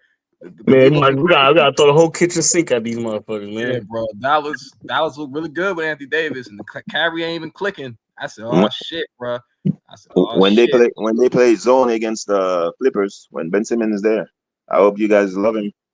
See, for that very reason, Bruce. For that very reason, that's the reason when you have Ben at the top. And you got Harden and Powell and Kawhi, how you gonna run a zone? What? Ben Simmons is gonna be wide open. I'm not talking about Ben. I'm talking about when you got scoring threats like. No, Powell, I said when Ben Simmons is on the court. And Kawhi, you gonna leave them open, worrying about Ben? I'm gonna leave Ben Simmons open. Okay, you gonna leave Ben Simmons open, so they're gonna double team who? Most likely Kawhi. They don't need to double teaming. They're gonna double. They're gonna double team likely Kawhi. Then you got James Harden and Powell, and you got Zubac in the middle. Yeah, he talking zone though. That zone though, but that zone go. Yeah, I'm sorry. Go, yo. See, so it's different variations of the offense that can be ran. But you know, it's crazy. Ben Simmons can bring old school basketball back, bro. He can bring old school basketball back if he gets mentally right. I mean, he doesn't have to stand out at the three. I mean, he could. There's other spots he can stand. Just go to the post. Just go to the post, bro. I mean, he could play from the post. Yeah, I mean, and he's good at cutting. That's he's very good at cutting. He is good at cutting. That's a good counter. Yeah. That's what I'm saying. That triangle offense is the only way that I see Ben. That's the only way I can think, Bruce. Like honestly, I don't. Yeah, he could play on. He could be in the half court playing the point guard and like seeing over the defense. He can play in the dunker spot. He can play in the mid post. He doesn't fit in today's basketball, but y'all know how I feel about today's basketball. I think it's the worst. It is. It's 3-point shooting, transition, like no defense, bro. Like this ain't winning basketball to me. Yeah. And that's how everybody's looking at it, BJ. Everybody is looking at today's basketball as though it's the end all. No, it's going to change. It's slowly changing as we see it. It is, and it's going back to the old. That's why I like the way OKC played too. They don't just shoot a bunch of, even though they do shoot. Did you see what your guy did, Chet? Did you see how he played? You see my man come up for that dunk and Chet, you know. Yeah, bro. Chad was out there. I think he had 4 blocks. I said, Chad over there just blocking shit. See, that's what I'm saying, man. Y'all, I mean, we got length. That length, man. That length is a problem. And his defensive IQ. That's why I've been trying to tell people. Like, it's not even just his defense. His IQ on defense is ridiculous. Like, so we had to counter that, man. They were playing the Raptors, right? Yeah, they played the Raptors. But even still, though, bro, like that, Shaq could do that to any team, though. Shaq could do that to any team. Bruce, did the Raptors beat us? Shit. We haven't beat a good team, though. Don't bag on the Raptors. It was against the Raptors. But Shaq could do that against the team. But I ain't gonna lie, bro. I don't know the way OKC looking, bro. They might come out the West, bro. That team serious, right? That team is serious. Really? I'm being so serious, bro. Like it goes back and forth, but like I'm not gonna lie, they serious, bro. They got everything they need. I'm picking the Mavs. What you say? I'm picking the Mavs to beat OKC. I don't blame you. It's between those two teams. It's between OKC or Mavs right now. Hey, it all depends on who we get. Yeah, if we get somebody that in that open spot that's going to contribute like they supposed to, I don't think nobody can get us. There's 3 teams, bro. Nuggets. Hey, Nuggets, man. Clippers, Bogey, Clippers, man. I want Bogey to Nuggets. come out and be a shooter, man. I need him to be a shooter. Hit everything. Hit his 3, man. He got that type of talent, though. I will say that. Clippers do got talent, bro. They can definitely upset someone in the playoffs. But it's only 4 teams, bro. Nuggets, Clippers, Mavericks, and OKC. That's what I see. Hey, you guys want to hear some sad news, man? Uh-oh. Bones Highland got released by the Hawks. Oh, you know, they told us that yesterday, bro. That's some crazy shit, bro. That's what I thought too, but I hope a team get him, bro. Man, I feel sorry for that man, bro. Man, Clippers, man, that's crazy, man. It's hard to hear that from him, boy, man. It's sad, bro. He would just to see him train so hard over the season just for him to be released. He always does, bro. Like Bones is a legit baller. That's all he does is play basketball. That's all he does, bro. He's a baller. Literally. I think we can get somebody for the playoff roster too, right? I think we can get somebody who's been released for the playoff roster, right? What you mean? I think going into the playoffs, I think you can get somebody who's been a free agent or something for the playoff roster. I think you can do that. Yeah, I'm about to say trades still happen after the trade deadline all the time. I'm about to say, I think if you got an open roster spot, I think that's the reason we still got an open roster spot. They was talking about Brogdon. What y'all think about Brogdon? I like Brogdon a lot, though. I honestly like Brogdon more than Ben Simmons, but Ben Simmons brings length, though, and I think that's really what the Clippers need is length. And But Brogdon Brogdon ain't been right since he been out of Milwaukee, man. or I think since that. Well, no, he was all right. Well, I ain't gonna say that. He was. Well, did he go to Milwaukee after Boston though, or how did I that thought work he out? went to Portland somewhere out there. Portland or He was getting bounced around. yeah. I mean, Yeah. right now, bro, the Clippers got pieces on their team they need to use. Like, they just gotta use them right, bro. That's all it is, bro. Like who? The whole roster, bro. Kawhi, Derrick Jones, James Harden, Norman Powell. I would hate to see Norman Powell's season just go to waste because he's having an amazing season. I think he's the best weapon the Clippers got right now. He should definitely get most improved this year for sure. Oh For yeah, sure. that's what they was talking about. Yeah, but if you do move Derrick Jones to the bench, like BJ said, that's not bad. That's I not like bad. Derrick. I would, it's more defense for our second unit. Exactly. I think he's still defense, and he could knock down 2 threes in the corner. He always can shoot. I'm not gonna say he's a legit He's shooter. kind of leader of that second unit, honestly, man. Yeah, Let him he be plays the hard. Derrick Jones plays hard. That's why I like him. He plays hard. He plays hard every night. He do. With Amir Coffey, they probably actually play really good. They both cut, and they both can stretch the floor a little bit. So that's a fact. Yeah, but Ben Simmons, like I said, he better just know this ain't Brooklyn, bro. He better come in here like this is Philly 2.0. Like, I'm not big on this player. Hey, Kirk, you is Kelly Olynyk. Did they buy him out from the Pelicans or Kelly Olynyk? Oh, yeah, I he used forgot to about play him. on Miami. Damn, Kelly Olynyk. I'm not sure, but he's not bad though. That's not a bad player though. He's actually IQ wise, he's not bad. I don't know if he bought out. I don't know if they bought him out or I'm not sure either. I'm definitely not sure.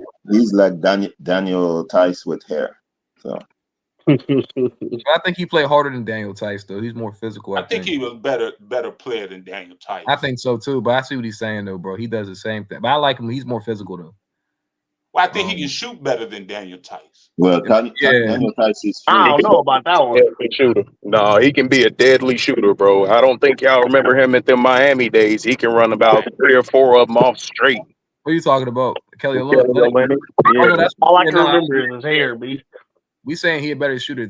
I think Tyson just be throwing that shit up sometimes, bro. I be like, damn, he's be throwing that shit if up. Kelly get bought out, we should take a look at it.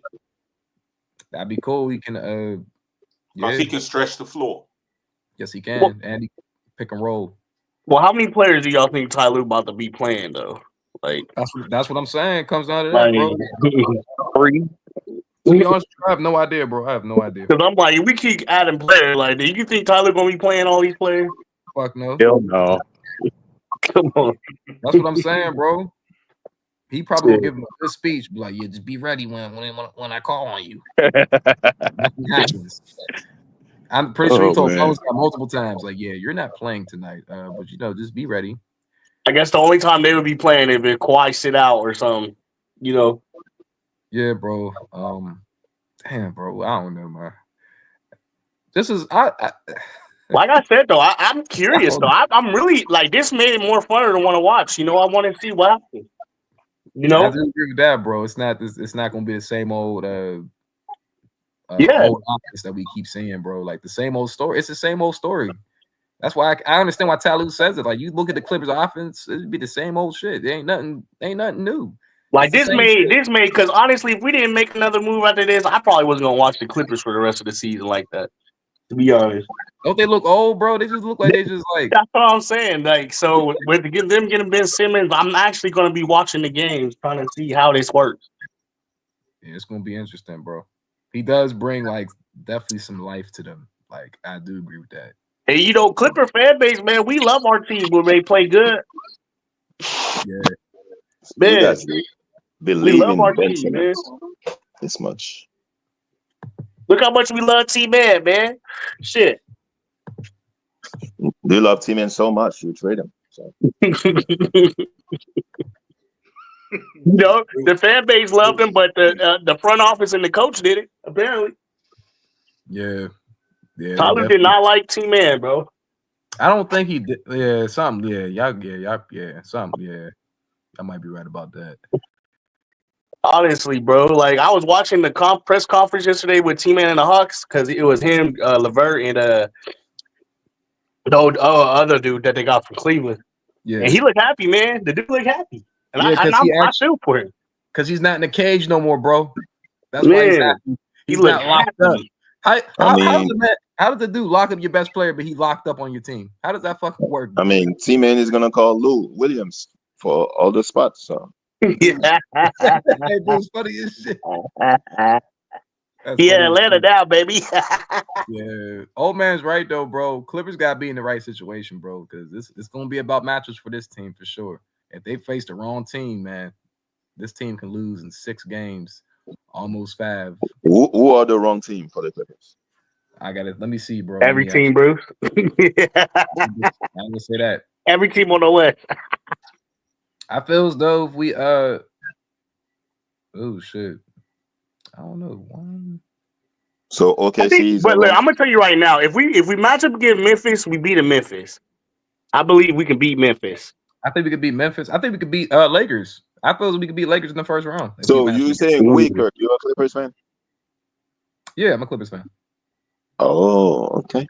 I like the Clippers, OKC, bro. I like those. If we play Lakers, man, you know for sure I want us to beat them motherfuckers. No, I think we can beat them. I think we really can beat the Lakers, though. I think Lakers are still fool's gold, bro. I'm not taking. They look tough, but I'm not going to say they can. It's crazy though. They, like every player the Lakers get, the media make them seem like they the best player ever, bro. That's what they're supposed to do. That's what they're supposed to do, bro. Hey, Mark Williams has had an effort problem and injured, and they made it seem like he the next, Elijah one. Yeah, bro. All these games, the Lakers is playing all these games. You bro. guys just did the same thing with Ben Simmons. Like he's the Sixers. Look, I didn't say that. I already told you what I think, Bruce. It's a low risk, high reward. If he come back, into something, hey, amen. If he doesn't, fuck it. I was the only one on the podcast was like Ben Simmons this. Everybody was clowning me. Yeah, you was ahead of the curve, Bruce. Yes, you yeah, when I said, hey, the Clippers should get Ben Simmons. Look it up. And people were like, well, Ben Simmons. When did you say this, Bruce? Years ago. When the Nets, I said Ben Simmons should be defensive player of the year. He's gonna be defensive player of the year. He's gonna rebound. He's gonna shoot this year. He's gonna surprise people. And yeah. Hey Bruce, let me find out. Brooklyn is in the rebuilding mode. They wasn't going to keep Ben. Good point, old man. It wasn't going to keep Ben. They got a young coach. I think it's the guy that came from the Kings. They straight rebuilding. They even trying to get rid of Cam Thomas and Cam Johnson. I don't know how you get rid of Cam Thomas and he's supposed to be a part of your rebuilding. He's young as hell. So because they want to go after that young guy off Duke. Cooper Flag? Yeah, that's who they want. Everybody want him. Oh my gosh, bro. You know what's funny? In the next couple of years, WNBA is going to be more popular in the NBA. If it is, bro, I'm pretty much done with sports, bro. Because that's all I watch is WNBA is so terrible, bro. I don't like WNBA, bro. I hate that. All right. They better be playing some booty shorts. So why is every city wants a WNBA team? Now Tennessee wants one. Now Houston is back. Houston it's gonna have Houston Comets back. Toronto, Golden State. Right. Oh wow. Okay. I haven't been paying attention. You know why people is starting to watch it? Because they play strategic basketball. The women, they play strategic offense, they play strategic defense. Because they have to. And people want to see real basketball. They don't want to see somebody take 3-4 steps and then dunk the ball or on a dribble, hezzy dribble, they end up carrying. Back in the day, we call that a carry when you put your hand up under the ball. Hey, I agree, old man. There's a lot more podcasts on WNBA now. I'm like shocked. Since last year, I'm like, wow. That's crazy, man. I can't, and I love basketball, man. I'm not saying you'll be a WNBA fan, son. I don't know about that one, but I do like. But Bruce, I did, and the old man, I did watch WNBA, and they do play strategic basketball. They do. They run offensive schemes and defensive schemes, and looks nice. It looks nice. Hey, like there's some cold girls out there, man. Shit, them girls, some of them girls are cold, bro. Like, they have a few coming out. I know there's a few at USC right now. Like 2 girls. Pretty cold, man. Yeah, I mean, Bruce might be on to something. Notre Dame players. Oh yeah, Notre Dame too. I heard they got a girl over there too. I don't know none of their names. I know they, but they body look like. I think one of their name is Hidalgo. What's her name? Hidalgo. She's balling. Juju Watkins balling. There's a girl, Rutgers. She's balling. Yeah, so I hear you, Bruce. I know what you're saying, B. Like, there's a lot of talent coming out. They even got a couple of young ladies that's dunking the ball. That's coming up. But also they trying to promote their own agenda with that other than strategic basketball. Yeah, I don't know why I can't say what agenda. That women are better than men, bro. I'm being so serious, bro. That's not something that's not. I mean, some of them are better than Ben Simmons. So hey, stop that, bro. Okay, here we go. All right. But I mean, Brianna Stewart is better than Ben Simmons. That is a little agenda that they're trying to do too. We talking about one-on-one. Asia Wilson is better than Ben Simmons. So. Stop it, Bruce. Yeah, bro. Brianna Stewart, Asia Wilson. Who else? You put Bones Howland over there, bro. He gonna cook every last girl over there. Badly. With what? With bricks? With bricks? He gonna go straight to the rack. Okay. Don't the girls still play with a smaller basketball? Hey, okay, let's do a free throw line contest. Let's do a free throw line contest. Okay, who's gonna make the most free throws between Asia Wilson and Ben Simmons?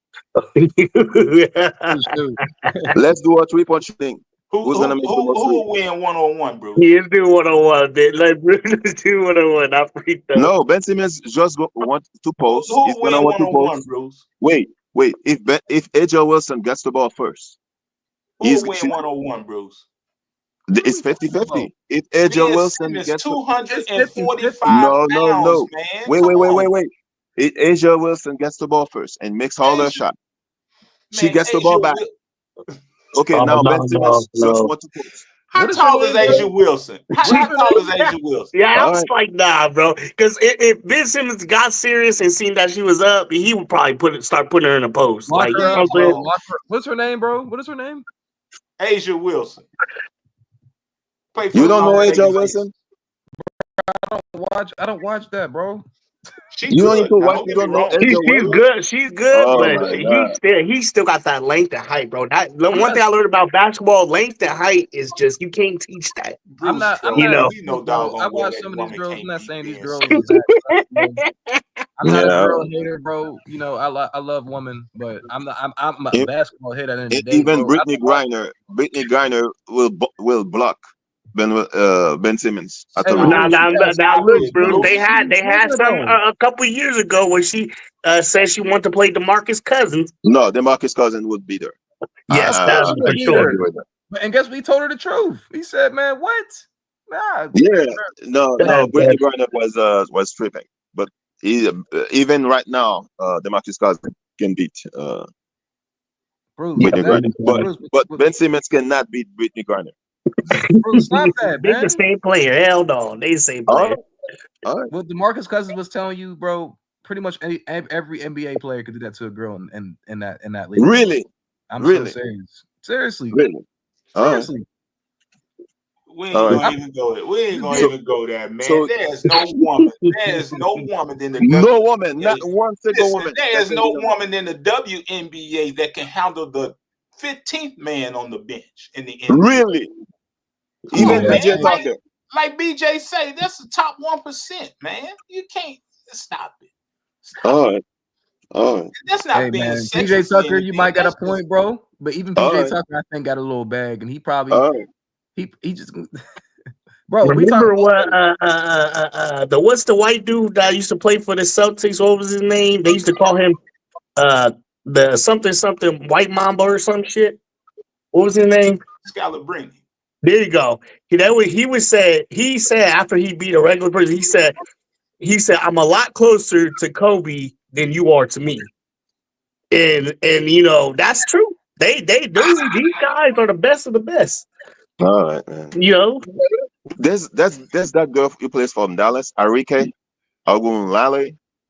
Man, she'll kill Ben Simmons. So she can play in the NBA then, right? Man, what are you, bro? Bruce, you gotta stop this, man. I've been Hey, watching the NBA, hey, bro. Bruce, what you got against that man, Bruce? What you got against that man?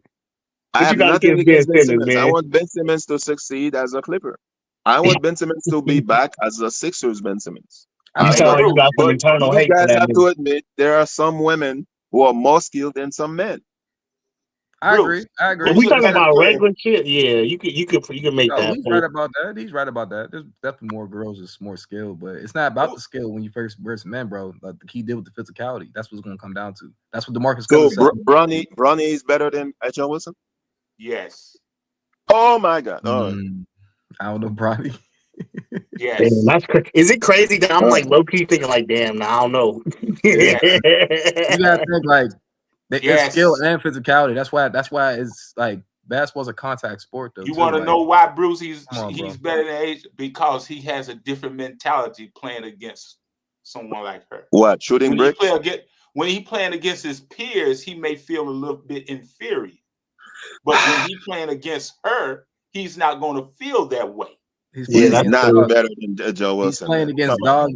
dogs. And Like, you could probably might even argue that he probably won't even play as hard because she a female. Man, stop it, oh, man. that's hey, bro, hey, Robert. You know, it's Bruce crazy, on here Robert. trying to promote. Just like I'm not what trying to He might promote. let her win so he get some put. You know what I'm I saying? seen All right. I seen All right. Tyrese Maxey play some girl 1-on-1 play. He was playing with her though, man, and he was No, still. Tyrese Maxey, that's another level. That's another. Yeah, that's another level though. But I That's just, what I'm just, yeah. It was just like I forget what they was doing, bro. When That's not what played. you guys. You're not hearing me. I'm saying there's some WN players. They are better than some NBA players. That's what I'm saying. What I'm about not saying. Draymond Green? That's still tough though. That's still tough though, Bruce. I don't know. What about Draymond Green, Bruce? Stop that. That's cheating. Come on, bro. That's Nah, cheating. Draymond Green might knock a girl out, man. You can't. You might get Draymond Green arrested. is dirty. He's no WNBA girl's gonna win against him. He's dirty, man. So he's gonna kick. He gonna catch a charge. So who would you rather have? Would you rather have Draymond Green or would you rather have Ben Simmons? Right now, I'll probably have Ben Simmons. Ooh, they the same player, huh? Wait, this year? Actually, you know what? Draymond can shoot a little more. Never mind. This year, I'd rather have Draymond Green. This year. So far, no, Ben Simmons can change my mind for the rest of the season. But right now, I'd rather have Draymond Green. Draymond Green ain't never carried the Golden State Warriors. He always get hurt whenever Steph not playing because he don't want to look bad. I mean, there was one year he was about to be the Finals MVP. So no. I said when Steph was out the game, when he got hurt, when he was injured and wasn't playing a stretch of games, and Draymond Green had to carry the team, he couldn't do it. I said this season, Ben Simmons overall in his career, when he was a Sixers, he was on his way to have a better career than Draymond Green. But I'm gonna be honest with you.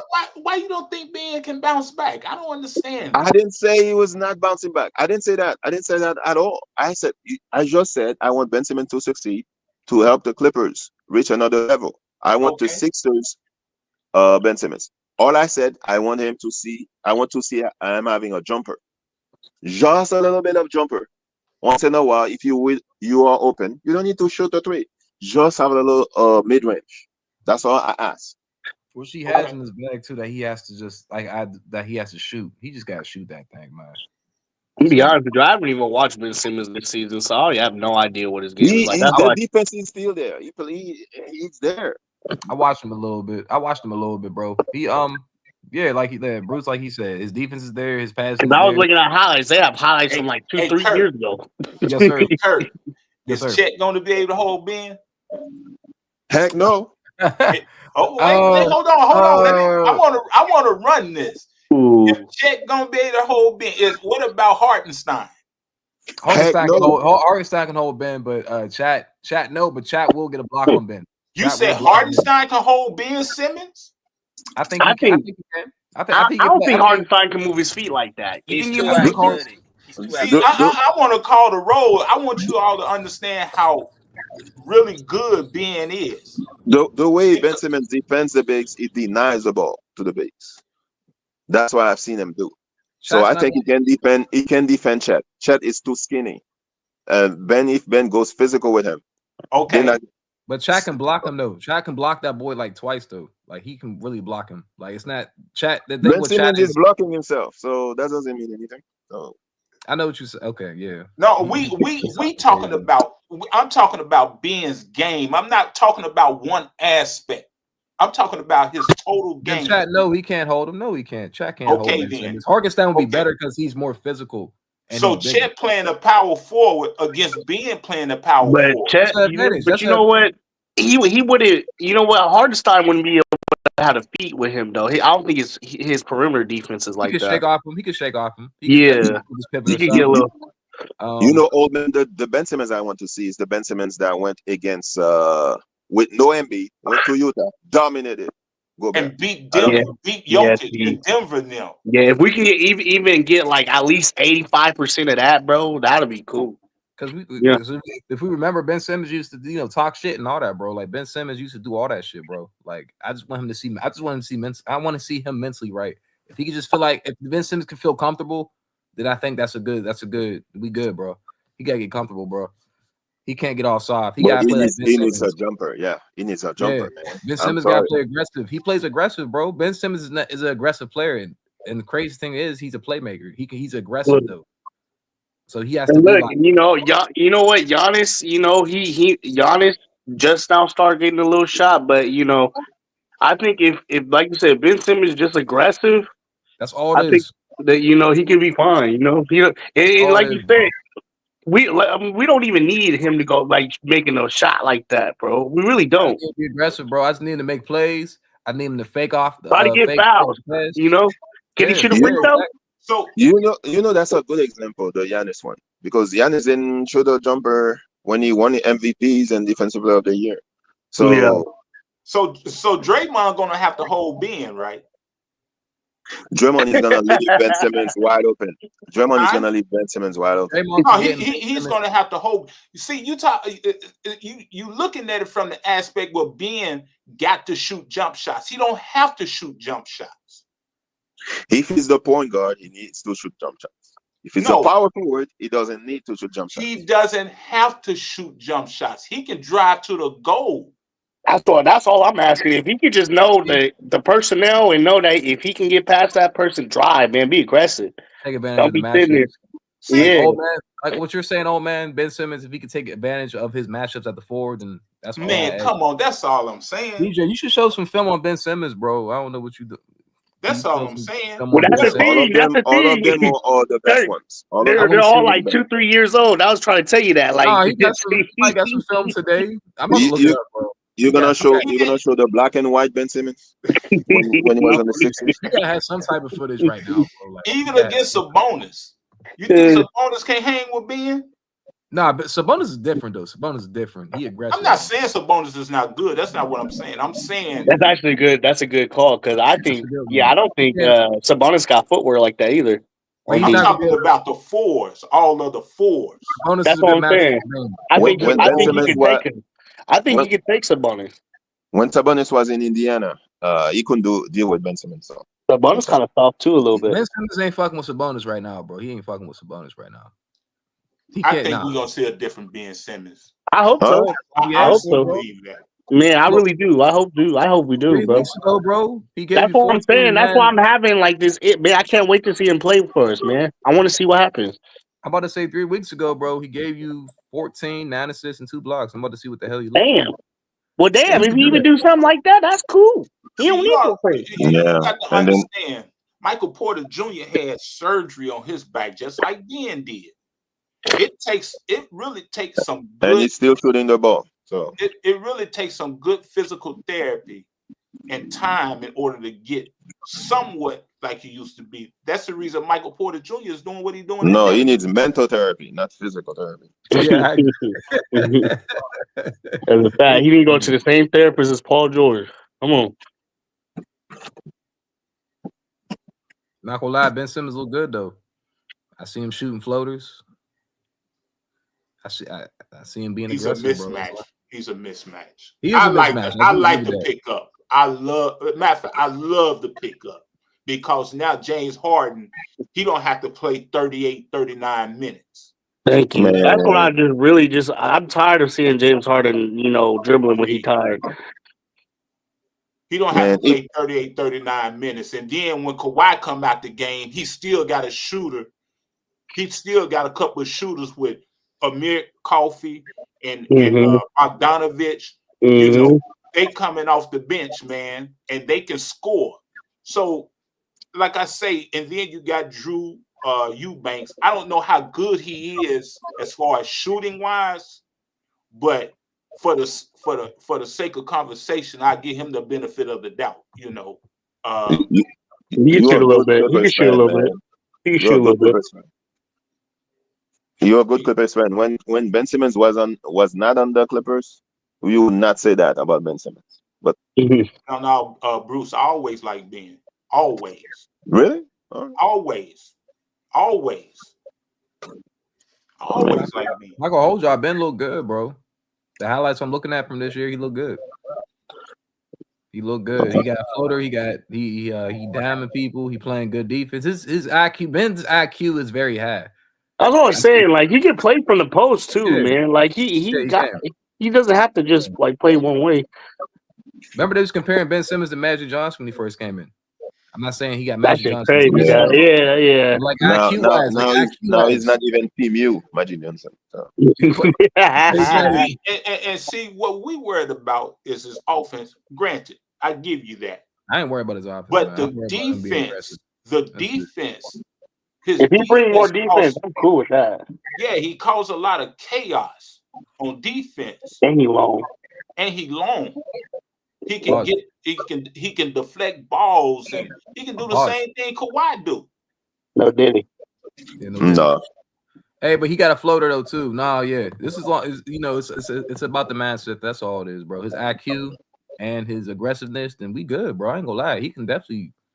Do you think Ben Simmons could guard Anthony Davis? Yes. No one can guard Anthony Davis. Yes. No, he can't guard Anthony Davis. He can. You can guard Anthony Davis. Yes, bro. he can. He's small. He's gonna shoot right over. Luke can. Who's too small? They're the same height. Old man is gonna say, can he guard Jokic? Can he guard Jokic? I didn't know he was the same height as Anthony. You said Ben Simmons guard Jokic? Hell no. We never hold up. Did you see Ben Simmons guard Anthony Davis? I haven't seen that shit before. I don't see. I haven't seen that either. I haven't seen that shit. He's talking about Kenny. I'm like, we don't know that. The question is, will Anthony Davis? The question is, will Anthony Davis be able to keep up with Ben? Ben's faster, so no, he's more mobile. But Anthony Davis wouldn't have to do. I mean, you know what? That might be a little good matchup. I'm gonna say no. Okay, I'll do that because he's gonna bump him. He's gonna bump his chest. So he's gonna shoot that fade, or he's just gonna post him up. He's gonna post Ben Simmons up. Well, we're gonna see then. I can't wait. I like it though. I like but this is what I like though. That what we talking about because it just means that the Clippers we did something right. Yeah, I can't wait. I can't wait because Ty can play very, like you said earlier, Robert. If you play Ben at small ball 5, what 5 is it going to be able to hold Ben? That's a fact. I'd love to see that. See, what small ball 5 that he likes to play? He'll still be the tallest guy on the court practically. Mm-hmm. And now you can have Nico at the 4 if you wanted to do that. Like, you know what I'm saying? See, that's a mismatch. You got Nico in the corner. You got Amir Coffey. You got Bogdanovich. And you got DJJ at the point of attack. Or you got Chris Dunn at the point of attack. So you got spacing for Ben Simmons now. He can play make. I'm liking it. I'm liking what I'm hearing, bro. That's all I'm saying. I like it though. Okay, I like that. Man, Ben is James Harden a break. He just needs the opportunity.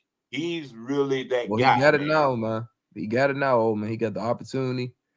But again, like we all said, this all falls back to who? Ty Lue. Yes, it does. Yes, it does, bro. Well, if Ty Lue don't get it done, He out of well, here. we know what needs to be done. And guess what? He ain't the only one that's gonna be out of there. They're gonna break the whole shit up. He's Yeah, not Lawrence, gonna get it Lawrence done. Frank got to go too. He's gonna get an extension. So, Who is that? Ty Lue. He bet. He already got one. He bet He's not gonna get get another one. Man, he must be going out to dinner with the owner and everything, boy. I don't know what's going on with that. They must know something we don't know, man. He must. I don't know. I don't know, bro. But hey, But I hope old man don't get upset. Don't break your TV when Ben Simmons starts missing free throws. don't break your TV. Hey, bro. Hey, old man. I feel as though if the Clippers really want to win a championship this year, bro, obviously number one, Kawhi has to be 100% ready to go. That's number one. Right. And number two, they gotta play old school type basketball. Use Zubac in the paint. Yes, sir. Use Ben Simmons. Like they have to play old school basketball. They have to kind of like not ditch the threes. Of course, you're gonna have to shoot threes, but they're gonna have to play their style of basketball. They're gonna have to get physical. Like that's number one. Like we have that personnel. Just thinking you run a pick and roll with Ben Simmons and Zubac. Yeah. He's much more stronger than Harden going to the goal.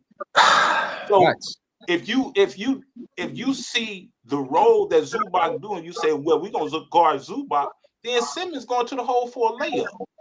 Exactly. He's strong. And miss it. Hey, Bruce, funny as shit. And miss it. I'm just being optimistic, man. That's all. I'm being optimistic. Yeah. And Ben's gonna read that quickly though. He's gonna read it quickly. He's gonna read that quickly though. So they're gonna have to play their own style of basketball, bro. They're gonna have to like get gritty. They're gonna have to get real gritty, bro. Use that post, bro, because Kawhi can operate the post, so can Zubac. Right. And Ben can operate top of the key or whatever you want to do, you know, screens, like he said, zoom to the rim. Like they got to play their own style. And Norman Powell is the X factor because he can get hot at any time, bro. So he's the weapon. He's that weapon that you want to use. And you know another thing too, Kirk, man. And I know somebody said it earlier, but James Harden got to get on board with this. He got to be ready too. Facts. BJ said that he got sacrificed. BJ said that he got sacrificed. Man, because I think that's another thing that if he doesn't and he tries to be hard headed, man. But you know what's crazy, Rob? It's gonna make it hard. You know it's crazy, Rob. Like it's like Ben Simmons don't like to. I mean, not Ben Simmons. James Harden don't like to get on board until it's too late, bro. Until everything's falling apart, he don't want the ball no more. You don't want the ball no more, bro. You don't want the ball when you down 20 in the playoffs. You don't want the ball no more. You 8 turnovers. You don't want the ball no more. You don't want to play basketball no more. That's what I'm saying. I need James Harden on both feet in, bro. I don't need 1 foot in, bro. I need him. I need him to sack. He needs to be on board with this. Can't be saying I'm a star and then these moments come. You like I don't want the ball. I'm gonna make all these turnovers. Like, come on, bro. You just self-sabotaging your team, bro. What the fuck are you doing? That's a fact, man. And then again, now this is another teammate that James Harden has had. He has to make this work, bro. Ben Simmons now. I think he should. I think, like you said, I think he should do what he always does: take a back seat because he loves taking a back seat. Believe it or not. Now, if he play off the ball, which he's well capable of, if Ben do that pick and roll with Zubac, and then he say, "Okay, I'm gonna throw it out back to the 3-point line where James is planted up there." If they do pick and roll with Zubac, 2 players go with Zubac. So, whatever. Say it again. He said 2 players go with Zubac off the pick and roll. He's saying nobody's going to stay with Ben Simmons if he running that. We hope that's the case because that's a free lane to the goal, right? Are you sure? See what I mean? That's a free lane for Ben to the goal if ain't nobody gonna hold him. All right. Hey man, Ben can body some motherfuckers. I tell you that though, man. So Clippers bring old school basketball back, man. You get what I'm saying? Offense, do something, man. You got Ben Simmons, Scottie Pippen, Kawhi, LeBron, Norman Powell, whoever, Steve Kerr, 2.5. Like, y'all got old school basketball. Use that shit, bro. Go to the coast and bully these niggas, bro. That's how I feel. Bully these motherfuckers, man. Yeah, like I said, there's no excuse. I really feel like there's no excuse, bro. Like, you know, you know, like I said, Harder got to come out and be ready, bro. Because you know what I'm saying, he needs to be, you know, he needs to learn that he doesn't have to do as much now. He got Ben Simmons bringing up the ball. You don't have to, you know, tire yourself out. He just want that money, bro. That all-star money. Give me the money, and I'm good. I'm gonna back out as soon as I get my money. I bet you that was in his contract too. That all-star shit. Yeah, bro. Like he does enough to where he does enough to where he's like, it's all about the money, baby. Yeah, I'm good now. Now I can fall back. Like, what, bro? I see Big Fan Breezy in the comments. You're a Brooklyn Nets fan. You should come in and tell us about Ben Simmons. Please. Who is that? Who you say, Bruce? Big Fan Breezy. Oh, yeah. Tell him to come on in here, man. You hear, old man? Yeah, come on, bro. Come in here, bro. Come in here, yeah. But Ben, tell old man about he's Hall of Famer, Ben Simmons. So yeah, but old man, nah, he don't match up with Chat though, man. He don't. Who Ben though? He don't. And Zubox can he can outplay Hartenstein. There's still nobody for Shea, but there's no one for Kawhi either, right? So that's cool. Lou Dort, if he plays, you put him on who? I don't know. That's a decent matchup. I mean, right now I would still pick OKC, but out of all of the pickups, I like that pickup. I like that pickup. I like that pickup because now you got to stop. We worried about him shooting, but you got to worry about him going to the goal, going to the boards. Yeah, I not agree. only he can rebound when he take that rebound off the board, he's initiating a fast break. Who's gonna keep up with him? And he does that shit fast too. What big man is gonna keep up with him? That's why I say he has shades of Giannis in him. You know what I'm saying? He has shades of Giannis. Right. And if you put a small man on him, he ain't gonna do nothing but post him up. Yeah, man. Honestly, like Kirk said, just as long as he come and be aggressive, bro. I mean, you can't ask nothing else of him, bro. That's what they need, bro. They need that aggression. Honestly, the Clippers need that. We need some toughness, bro. We need some toughness. Like, there's a reason why people are coming back 22 down against us, bro. We ain't got no toughness, bro. Oh, here you go, Big Ben Breezy. How do you feel about Ben Simmons off your team? Oh, we happy as Nets fans. You know what I mean? We celebrated. I did a stream as soon as we heard the news. It's a good thing for us. He had a real big contract, and he really didn't contribute a lot of basketball. He played less than 100 games in the 4 seasons that he was there. You know, we could free up that cap space for different players we want on the team, more available players. So, you know what I'm saying? We good. I can't hold you. But on y'all team, you know what I mean? It's different, you know what I'm saying? With Ty Lue as a head coach, I don't know, man. I think he shaped the scene for y'all. I just don't know how competitive y'all gonna be in the Western Conference. The Western Conference got really, really tough. But yeah, I think he's a good addition to y'all team. I don't think he's a minus. I think he's an addition. But the Western Conference is tough, man. What about his offense? His offense, Jordy Fernandez was asking him to take 10 shots a game. He never got to 10, never got comfortable with 10. His max was probably like 8 shots. He might have took 10 shots one time, but he's going to give you 6 shots at max a game. He passed the ball a lot. He's a good passer, good screener.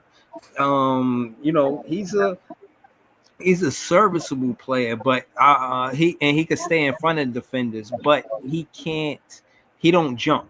You feel what I'm saying? Like if somebody do like a one dribble midi pull up, they got him because they could just see right over them. They NBA players, but just like staying in front of the player, making sure he don't get to the rim, and like making him kick it back out past the 3-point line, he good for that. So like I said, he's an addition for your team. I'm not gonna hold you.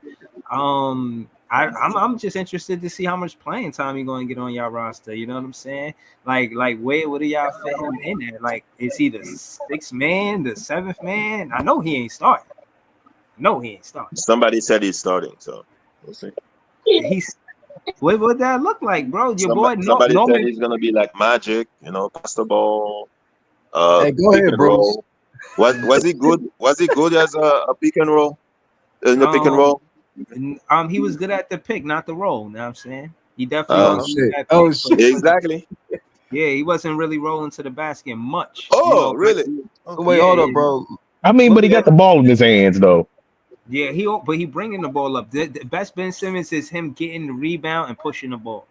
And he did that. He made it his business to do that, and he was good at that. I give him that. So, bro, That's what we need. Yeah. So bro, what about his mental? Faster pace offense for sure. What do you think about his mental, bro? Like his mental, Ben Simmons' mental. I'm not saying he was therapist, bro, but what do you think about that? I know he. I'll be honest. I feel like he loved the lifestyle that basketball bring him, and he'll do what it takes to stay in the league. But I don't think he got the same passion as a Kawhi before he won his first championship. You know what I'm saying? I don't think he got the same passion as a Norman Powell. You know what I mean? I think Norman Powell, he stood on his word. He said less is more, and he showed up big in a 3-point contest. You know, and I said that to say when you talk about mindsets, I think Norman Powell and Ben Simmons' mindset is different. But listening to Ben Simmons' interviews, to be honest with you, it's one called The Young Man and the Three. That's the podcast with JJ Redick's podcast with the other dude. The other dude, he just got the podcast by himself since JJ Redick became the coach. He did an interview with Cam Johnson and he was basically, you know what I'm saying, speaking to that about how he got to play through injury and he got to be cautious of that. And that affects his mindset on how competitive he could be because he's playing cautious instead of being aggressive like he would like to be. That's all. That makes sense. That makes sense. Pagan, I said mental because I want him to be aggressive. I don't want him to hold back. That's why I said mental, because he asked me why did I say it's mental. That's a big part of basketball, bro. Mental is probably, I don't know how much percentage that is, but I just want him to be aggressive, bro. That's all I'm asking. Maybe he was doing that until he get to the right team. Maybe he was being cautious until he got to the right team. I can't subscribe to that one, old man. I can't do that. Nah. Hey, old man, I like your mindset, old man. Hey, look. Maybe we gonna see if he come to the Clippers and then give me like 2 dunks. I'm gonna tell you what he will like. He gonna like that LA lifestyle. Yeah.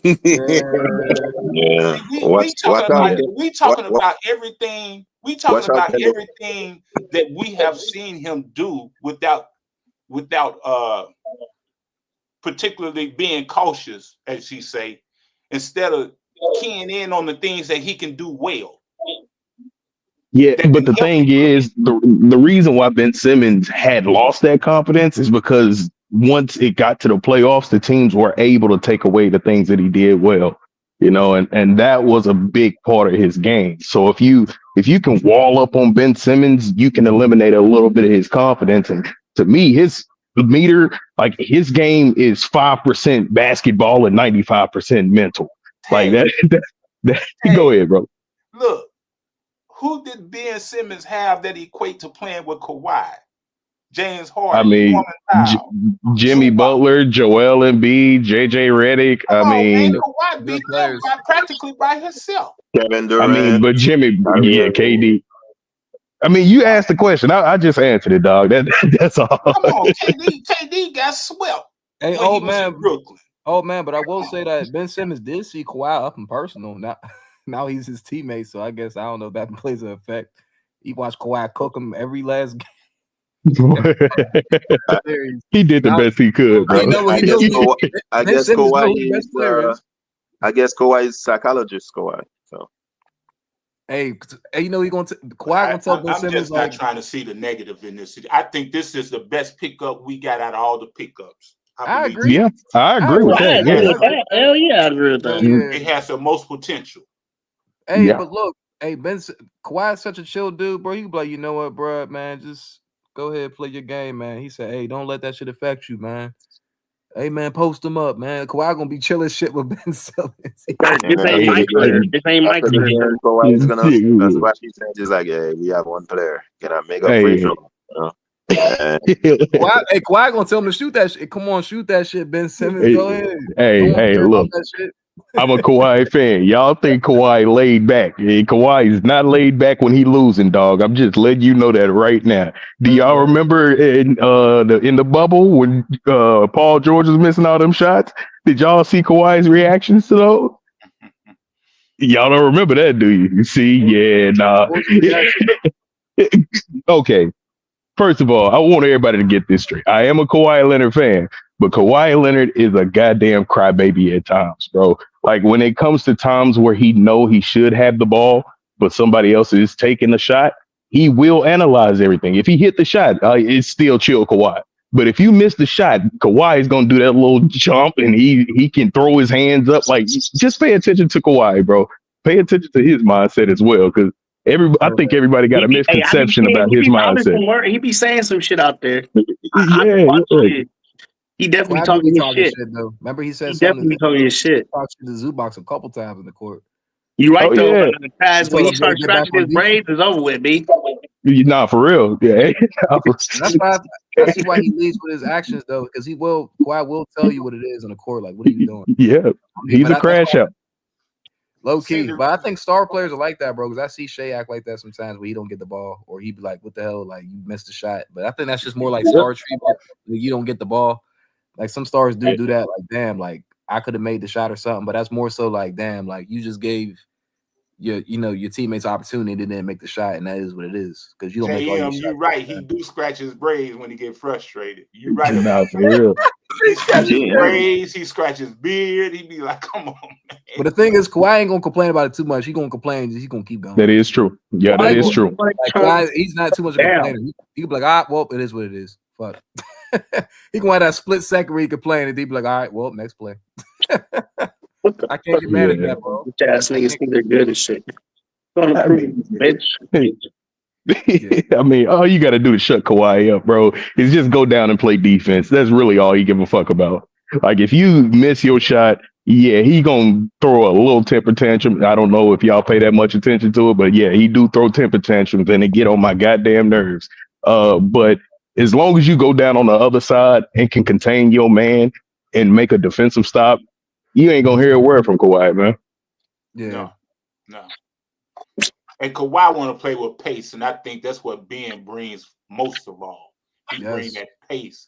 He brings that ability to initiate that fast break, And like I say, he can see over the top of things. So I like it, man. I mean, everybody talk about Chris Dunn. I mean, man, I put Ben Simmons in that play. I give Ben those minutes in a minute. Yes, I agree. Absolutely. Yes, he better than Chris Dunn in the lineup. Yes. I mean that's a good point, old man. Because if you bump Chris Dunn down the rotation, like even if you do need a Derrick Jones Jr. to come in and play that role to as a defensive stopper on the perimeter, you can throw him in that situation. You ain't got to worry about Chris Dunn. You know what I'm saying? So that's a good point. And we forget that, man, Ben Simmons can throw the alley-oop to DJJ if he want to, just like James Harden can. Ben Simmons can throw alley-oop to anybody on the team, just like James Harden can. He definitely could do that. He could throw them oops quite well. And plus play top-notch defense. I mean, Ben Simmons, bro, his passing is elite. We all know his passing is elite, bro. That never went away. His passing has always been elite, bro. That's why they compare him to the Magic, bro. I'm not saying he is Magic. Yeah. They compare him and that's what I like. I was about to say that's what I like about him, because he's going to be looking for those passes. Sometimes James Harden, he get tunnel vision, and when he should be looking for it, he's not looking for it. He's looking for his own shot. And when he's he's just fucking flip flopped around, bro. It don't make sense to me. And so when you listen to Kawhi's interview, the thing he has said throughout his interviews thus far, he said, we need to play with pace, and we need to set up. We need to get in our sets quickly. So true, bro. If he's talking about getting in the sets, he's talking about initiating the offense and swinging the ball, passing the ball. Literally, bro. See? So that's what Ben is going to do for us. He's going to allow us to get into our sets, and the offense is going to be initiated. And like BJ say, man, I think we getting ready to play the Kawhi offense. I think we're getting ready to pass that ball. You gotta Yeah. think though too. Like they got two post threats, Kawhi and Zubac, literally. And then if you Mhm. play Harden off the ball, like he said, he can shoot. You got Norman Powell that can shoot, but Ben Simmons, like I said, obviously he's not a shooter.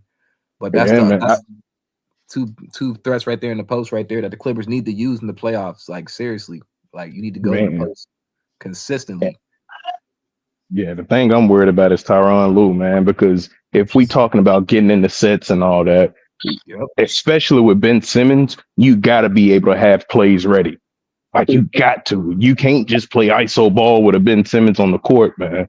Philly found that out real quick. Now we getting ready to see how, like everybody claim, how great of a coach he is. Mm-hmm. Sometimes he likes doing shit like this, messing with the lineups and shit. Now he got now he got players that he can mess around with that are different. All these players are different in their own right. Well, go ahead, have fun, bro.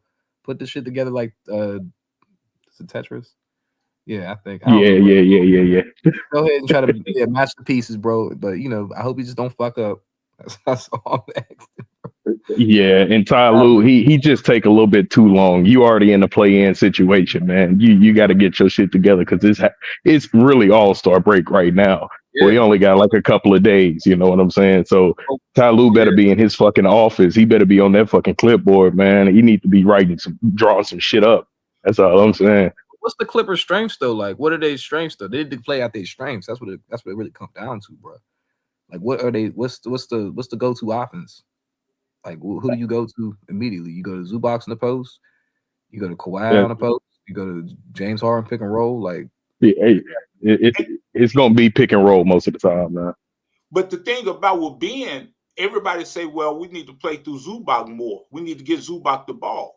That's the reason I believe Ben is there also, because he would get Zubac the ball more. Yeah, absolutely. More so than James would get him the ball, because like Taz say, James, he wants to buck the offensive sets, get into his bag and shoot his shot, unless he handing off a dribble handoff to Norman Powell. But we got to open up that offensive playbook. Whatever it is, we got to open it up, because being 23rd in the league, man, that's just not getting it. Especially with the team that you got. Scoring under 100 points at times, that ain't gonna get us nothing, man. It's not. They gotta have a go-to, bro. They gotta have a go-to, bro. We gonna see. I mean, since we've been watching the Clippers, though, what do y'all say Tyronn Lue go-to is? If we trying to be honest here. Shit, like bro. JM says, ISO. So, like my guy says, ISO, man. It's ISO. I mean, and that's gonna be his Achilles heel with this team. You cannot play ISO ball with a Ben Simmons on the court. He wants to pass the ball. ISO ball is the last thing Ben Simmons wants to do. Even with the players we got to, like James Harden's not an elite ISO ball player right now. Kawhi is still getting back into his rhythm, so he's not an elite ISO ball player right now. So it's like you can play ISO ball you want though, but it's not gonna get the job done. Like you don't have a Shea on your team. You don't have a. Kawhi's not really an ISO ball, but he's not really an ISO guy. He just like playing out of his sets and getting to his spot. He's not really an ISO guy. Who? Kawhi. I don't believe Kawhi's an ISO guy. I would disagree with that, but you are absolutely right at the same time, That's Kawhi is Kawhi ISO. He just don't hold the ball as long as James Harden do. I think he's an elite ISO ball player when he's not right now though, bro. But like you talking Kawhi, old Kawhi, he's definitely give me the ball, get the fuck out of my way. Kawhi is automatic. That's the thing with him. He's automatic. But it's not that he's automatic. Go ahead, he understands his spots. So you give him the ball at the top of the key, he understands where he can make it from, where he can't make it from. And they got range, bro. That's my boy, man. My favorite player, bro. Yeah, and I see what old man's saying too, because like you can watch Kawhi 1 through 3, first quarter through third quarter. He's not going to be holding the ball unless it's a play called designed specifically for him. My bad, but yeah. So like old man, he's basically saying Kawhi is a fundamental system player, which he is, but he has that ISO ball game, and he should, because he's the best ISO player in the game. So You know, it's a couple ways you could. Kawhi is the best ISO player in the game. In my opinion, who better? Right Who got now? many? Right now? Who Hold on, everybody. Hold on, Bruce. You Bruce. talking about right now, Taz? Bruce, don't you dare, Let's bro. see. Bruce, don't you fucking dare, bro. Shay's Don't the you best ISO fucking player dare, in the game Bruce. right now. Shay's the best ISO player Kirk, right now. Kirk, I understand where you gonna come from this. Right Like now, if I we're gonna get be it. honest, like he is the best ISO player in the game right now. I don't even think it's close right now, bro. That nigga is getting whatever the fuck he wants. I would say it's definitely close, especially between Kawhi, man. think Because Shay's when the best Kawhi, we saw in the Pacers game, bro. Like when Kawhi gets in his bag, it ain't no stopping. What are you gonna do with Kawhi, bro? What can you do with Kawhi? He's gonna easily bump you off because you're most likely too small. He's going, jab you, see where your heels is at, and he's gonna attack, bro. And I don't see too many players doing that except for Shea. You know, Shea's definitely one of those guards that's going to get to his spot regardless. But I've never seen somebody besides a Kobe Bean Bryant or Michael Jordan do what Kawhi do. I do agree with that. He's definitely one of the. I mean, I don't think he's the best ISO player in the game, but you want to say top 3 for sure. For sure. I think it's just Shea that automatically, bro. I'm not even talking about the points he scores. It's just the way he gets his points, bro. He can do everything on the court. He's the best player in the game right now to me. Kyrie's still up there. Kawhi, like you said, for sure. Kawhi can operate better in the post than Shea. Way better. Like you said, the bump and the fade, and then just the footwork. But I don't think it's a question, bro. He's the best in the game to me. It's not a question. Anthony Edwards had a good chance, but he started shooting too many threes. He's not better than Shea in the isolation. To me, he's not. He's not. I'm not saying he is. I'm just saying he had a good chance. He would have been in the conversation. He's in our conversation. I think Anthony Edwards will tell you that Shea's a better ISO player than him. I think he definitely will. I don't know. I don't think it's close, bro. That nigga's doing Hell no. That shit ain't close, bro. Come on now. It's not, bro. He's doing that nigga's in a flow state, bro. I don't know what Anthony Edwards was a series away from going to the finals. You shouldn't even be putting them in the same discussion. I mean, hell, we could say the same thing about Shea. He was that close to coming to a semifinals. What happened over there? You know, he can't do it on his own, and we see that. That's why they consistently adding great pieces to their team. Alex Caruso, Isaiah Hardenstein. You know, OKC got young talent. This is the thing, right? BJ was talking about this. In basketball, every purple or once in a blue moon, you'll get a GM like Presti that understands how to draft talent. Right. Like, yo, a lot of those guys that you like, Jalen Williams, the guys that they got on that roster, those dudes are going to be stars. Like, they're going to be, I don't want to say stars, but they're going to be something. So, another thing about Presti is he's a fucking pick hoarder. Him and Danny Ainge, they're fucking pick hoarderers. So, they don't, if you trade for any one of them niggas, they don't want players. They just want picks. So, in my opinion, this is why I was telling Monty the other day, if you pay attention, look how long it took Oklahoma to get out of that Russell Westbrook prison cell, bro. Mm-hmm. All of them draft picks that they got from us got them out of that Russell Westbrook prison cell. Imagine if they never got those draft picks from us. Them niggas would still be in basketball purgatory right now, bro. So he had to, remember I said he had to rewrite his rules. When Kevin walked, he had to rewrite his rules. He did a pretty good job by bringing in those young cats. But look how long it took him. It took him a long time to do it, but he did it. You know what I'm saying? So that's why when we was up here the other day, Westbrook did. Get the fuck out of here, bro. Don't give me that bullshit. Come on now. Why do you have disrespect Westbrook, man? Oh, come on, Bruce. Yo, Bruce, guy with that shit. Russell was a fucking bum, man. Here's my thing. I don't think Russell's a bum, but I'll say this about Russell, bro. Like, I do agree with him about this, though. Russell's IQ, man. It's definitely not the highest, though. Because Russell never worked on his game, bro. He never was not. Russell still plays the same like he did in his prime. Go watch him play. But it's a mental. Hey, true. Let's not talk about this today. Come on, man. Listen, but it's a mental thing with Russell. I don't think it's about his game, bro, because he adds to his game. It's not about that. It's about his mentality because he doesn't slow down. He plays the same way every time. It's not about what he does in the court. His mentality is like I'm gonna blow past you, or I'm gonna get this bucket whether you like it or not. Bro. You coming back? He kind of play like Kobe a little bit, bro. Like I don't know, it's weird. Like Russell just don't stop, bro. He just don't slow down, bro, and that's the problem. If he slow down, he'd be a lot better player, but he doesn't slow down, bro. He plays like he's like has his foot in the gas, like all like you gotta use the 24/7. brake. Yeah, bro, you gotta use the brake. That's why he's not he's a great player, bro, but he don't slow the fuck down, bro. On the He's too street, fast. bro. Y'all gotta listen. Y'all gotta start thing, man. Because they about to start taking these keys soon. These shit ain't gonna be here much longer. So when y'all get locked out, we can't once they take the main emergency, we can't let y'all in. I mean that's your shit. You can break in if you choose to. My fault, y'all. Oh shit! I was about to say shit. We talking about basketball? Nigga? We talking about burglaries? What's going on? Shit. Nah, I'm talking about the residents. I'm at work, bro. Yeah, I'm just fucking with you, dog. It's all good. Man, But yeah, Russell, Russ ain't a he's bad the player, fuck, So, bro. bro. Truth, what He's you not a think bad about the player. Ben Simmons pickup, True? I love it. He's what we need. He's what we need. You gotta remember something. Yo, my phone might break up, y'all. If it break up, I'm gonna come back in. He's what we need. He'll set the table. So now you can put Harden at the two. Like I said, I told BJ earlier, I think Powell about to go back to the bench. I'm fine with that. He's going with the bench. what? I'm fine with that. That's Yeah, I'm crazy. fine with that. You Mm, hear him, I, Bruce? What nah, the listen, heck? you have to. Man, Listen, you Wait, have to. Listen, hold on. right now, Y'all ooh, trying you to need to, start? Y'all trying to start Ben? but you need you to have change to your wow. start meal, Ben. man. You need to change your food. I don't know. Something's wrong with Y'all what I you're trying don't to know. eating. y'all trying to start So that you, nigga? so you would send Powell to the bench I'm instead not of Derrick sure. Jones Jr.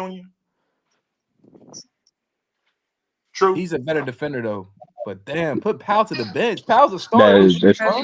that's No, crazy work. listen, he's Don't a put Powell to starter. the bench, Y'all bro. really trying to start Ben now? He's a star. It Listen. depends, Here's the man. It thing. There's depends, no bro. really trying to start Ben. You have to. He's a starter. He's a starter. Is he a starter? But hold on, wait, No, hold on, no, hold on. no, no, hell no. He for Hell real, That no. nigga, bro? that nigga ain't been a starter in 5 years.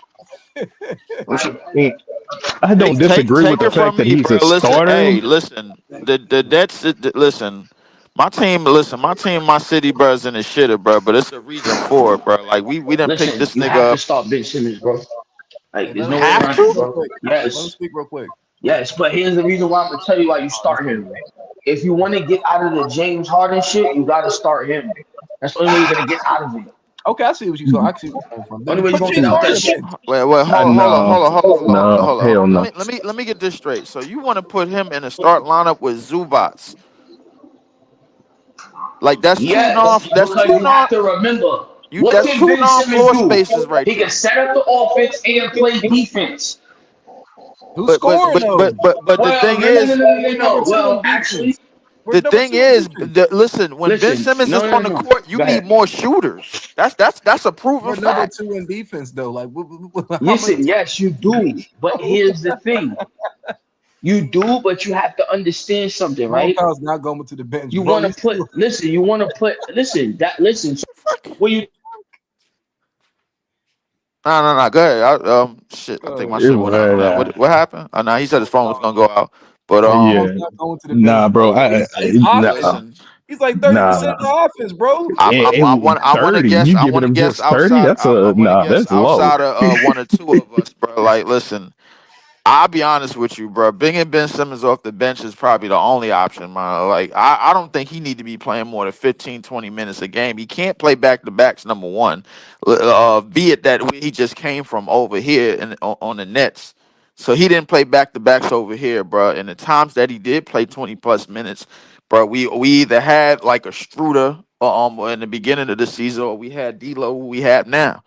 So realistically, bro, Ben Simmons being in a starting line, like when you put him on the court, you got to make sure it's spacing all over the place. And the last time I checked, I don't think the Clippers, bro, got spacing at every position on a roster.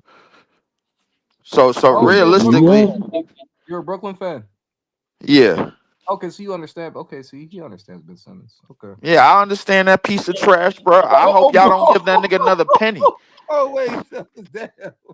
I hope y'all niggas don't give that nigga another penny.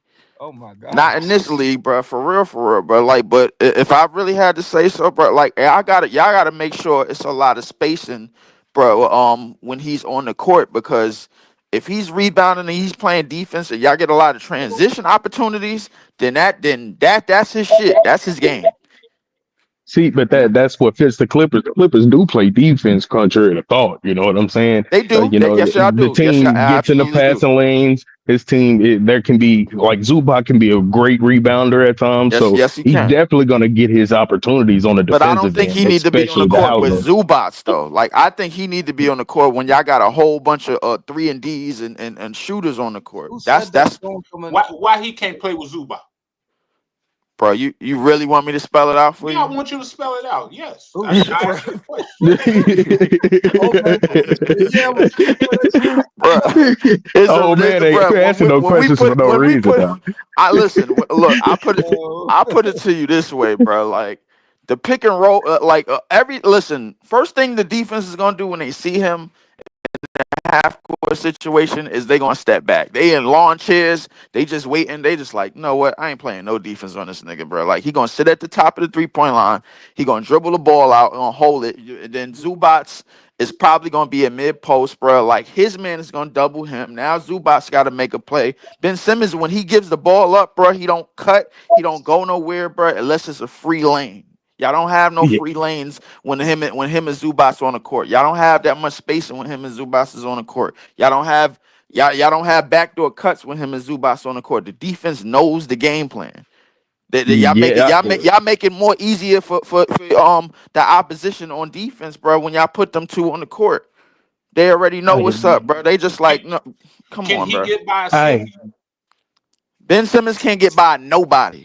He can't get by nobody. I That's wouldn't not what say I all seen that. on the That's kind of video BJ crazy. was I showing. wouldn't say that. He still got a handle. I wouldn't say he can't get by. He got a handle, but that shit. But he's forcing it. If he's forcing the issue, he's driving 9 times out of 10, bro. He's not. He's still the defender is still in front of him. He got to move him out of the way with a forearm and hope nobody don't call an offensive foul. But he can't get by anybody anymore. Them days is over. Man, he said I them see a days is crack in over. your logic though. The only crack that I see in your logic, like you right, you know, and that's my thing. Like when it comes to space, and that's why I said Kawhi needs to be on the other side. But when we're talking about Ivica Zubac, you know, him being in the paint is going to cause a lot of attention that is going to have to take away from a Ben Simmons because it's not a big man. Well, it's very few big men in the league that can actually work the paint the way that Zubac does. And he doesn't need to be right on the rim. He has a nice push shot. He has a nice hook shot. You know, he's developing his game to where he can at least get about 5 to 10 feet away from the rim with a push shot or a hook shot. You know what I'm saying? So That's true. That's true. you know, it's not that's the thing with Ben Simmons.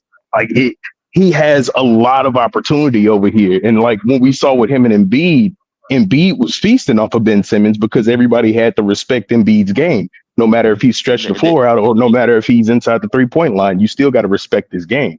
You know, Right. and Ivica Zubac actually proves that night in and night out now. Like we talking about Norman Powell being the most improved. I mean, Zubac got a good case this year. That's all the fuck Yes, I'm he saying. does. Good Yes, he tape, does. You're man. absolutely Good right. But tape. while we on that subject of Zubats, bro, notice, bro, like when Zubats is on the court, bro, before y'all made this deal and y'all got this deal done or whatever.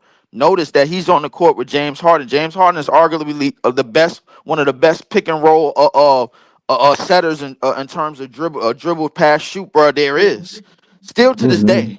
So realistically, bro, when you got Norman Powell giving y'all 20 plus, close to 25, when you got the defense, when you got niggas like Derrick Jones Jr., who else y'all got?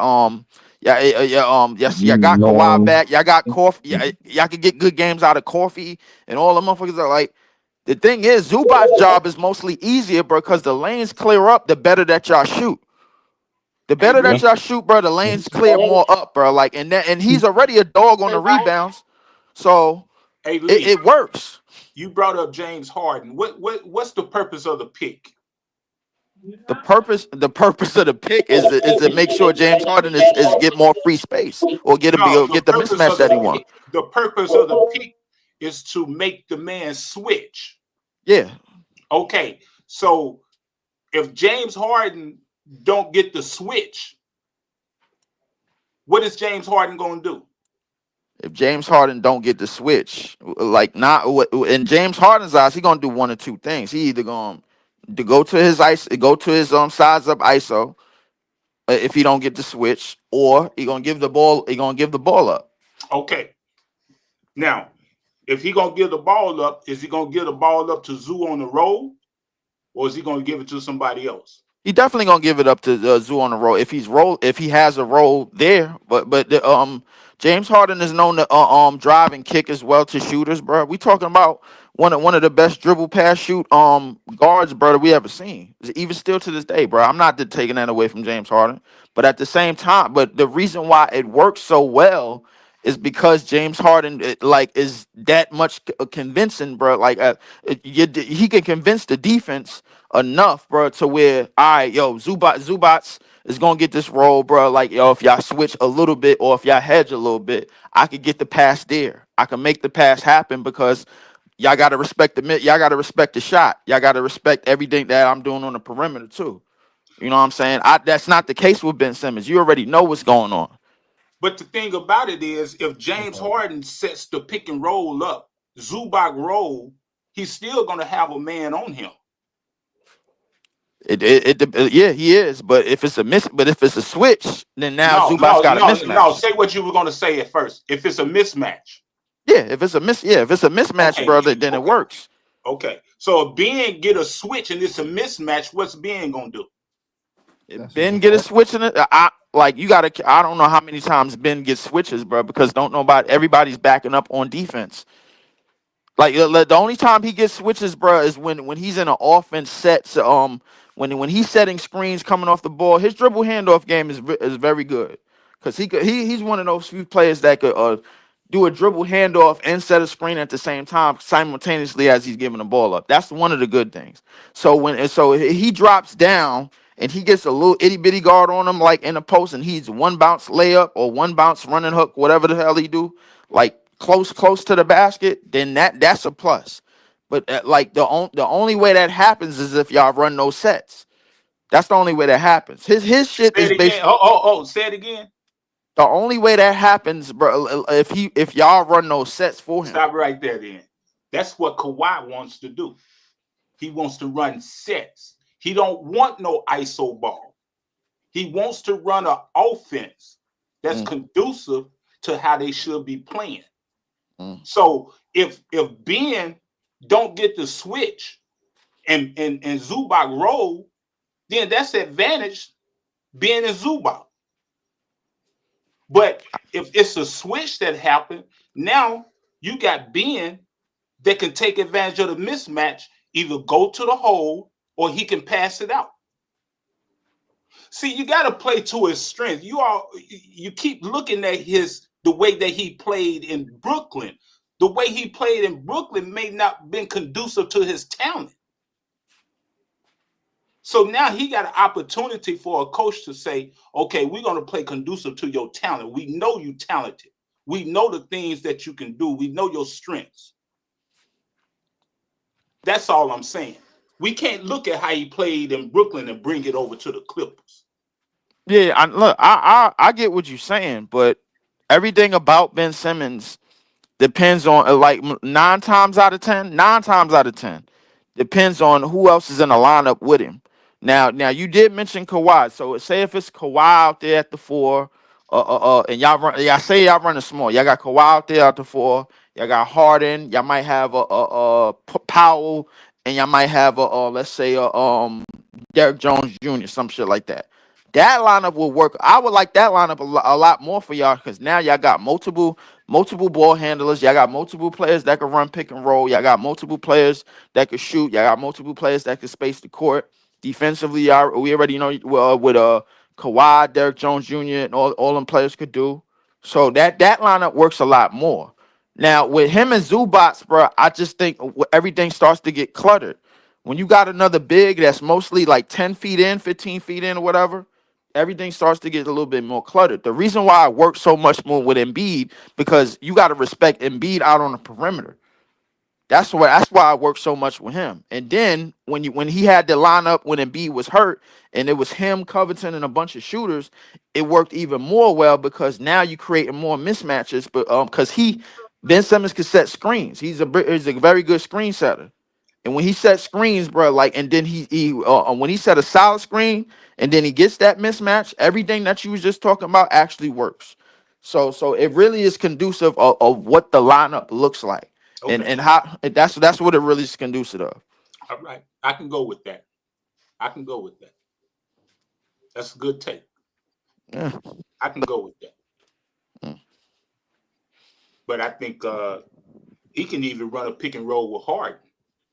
Yeah. Oh yeah. Yes, he can. He can even run a pick and roll with Harden, and that's the reason I say if Harden is willing to play off the ball, especially like on the free throw line to the left or right, you Right. know, and he can run a pick and roll with Harden, and he roll to the goal with Zubac out of the paint. I mean, Mm. man, that's all day. Yeah, absolutely. Like the think about the lineup that I just told you about with him, Harden, Kawhi, let's say Derrick Jones Jr. and Powell. So now you got guys that could defend. Now you got guys that could rebound, bro, at a good height around like that 6'6", 6'9" range and everything. And you still got your athletic guy in Derrick Jones Jr. who throwing down shit left and right. I actually like that pickup for y'all. That was a good pickup, but. If it like and now that he's a good screen setter and he could put the ball on the floor, now you got to account for that. And now the fast breaks is much more crazier because we all know Derrick Jones Jr. like to run. You know, once he start getting out and getting them dunks and everything, Right, now you got to account for that. That right, then that you know what I'm saying. So I mean, Derrick Jones Jr. Once the only thing about him once he starts hitting threes, once he start hitting them corner threes that he been hitting last year in Dallas and this year for y'all, that makes it even more. That makes y'all offense even more dangerous. right. But I mean, it's all conducive on who's out there on the court with him. If him and Zubas is out there at the same time, nah, I got to put a veto to that Well, because you don't then prefer. You don't prefer. no, I'm just saying you don't prefer it, but I don't see no problem with him and Zoo being in the same offense because one's gonna be over top, one's gonna be at the bottom. That's how I look at it. And like I was saying earlier in the podcast, uh, you know, Ben is able to look over the top. He able to see the court more better than a 6'5" guy, 6'4" guy. mm-hmm, He's able to see over the top, you right, know. So that's the reason I give him an advantage of being there with Zubac because with if nobody is afraid of his scoring, people say, but people know he can pass that ball. He can pass that ball. He can absolutely. pass. He can do backdoor passes. He can He do could slip definitely thread the passes. needle. He could definitely thread the needle for Yeah, sure. yeah, yeah. So that's the reason I say if we play to his strengths, I think he will help out the offense a lot. You know, so I still can see Harden, Powell, and Kawhi in there playing with him and Zubac. I And can see man, that. I think defensively, I like what it does more for y'all defensively because when y'all start to make y'all substitutions, now y'all don't have no lapses. Y'all don't have no real lapses on defense, man. Especially when you start to put conducive lineups. So like Derrick Jones Jr., we know what he could do on defense. Kawhi, we know he Right, could do it. As a team, we know what y'all could do on defense, bro. Like we right, seen it. So now that y'all got him defensively, we know what he could still do. And then you ain't putting him on islands, bro. Like because Derrick Jones Jr. is one of y'all best perimeter defenders. Y'all gonna have him chasing around some little itty bitty guard or whatever the case may be, or shooters because he's quicker. You know what I'm right, saying? He's quicker, is more athletic. Ben ain't as athletic as quick as he was, but he has better hands now. He's much more smarter as a defender. He ain't nobody gonna move him around because he's still like a good 255, 250. right, You know right. what I'm saying? So Exactly. yeah, so it works. It works in a lot of aspects, but the flow of the game, however the flow of the game is going, it's gonna either work either better or it's gonna be at a standstill. And I I can see it see. at I see it as either or, but I understand the high low situation that you was talking about with him and Zubat. I like my thing is that if one of the two is putting pressure on the free throw line, down on the free throw line in, then it'll work. But the way Zubat plays and the way he plays offensively, bro, I don't think I just wouldn't prefer that. I would prefer him at that spot because I know defensively in terms of a hands team, bro. Like I know what y'all could do with Ben, Kawhi, and Derrick Jones Jr. if y'all got more shooters like Powell and James Harden. And then if you got Kawhi, if you got him and Kawhi, you got Derrick Jones Jr., you got Chris Dunn, and you got Amir Coffey on the court. That's a nice squad. That's a squad that can get up and down the court. Absolutely. And still be the biggest Absolutely. man on the court, you know.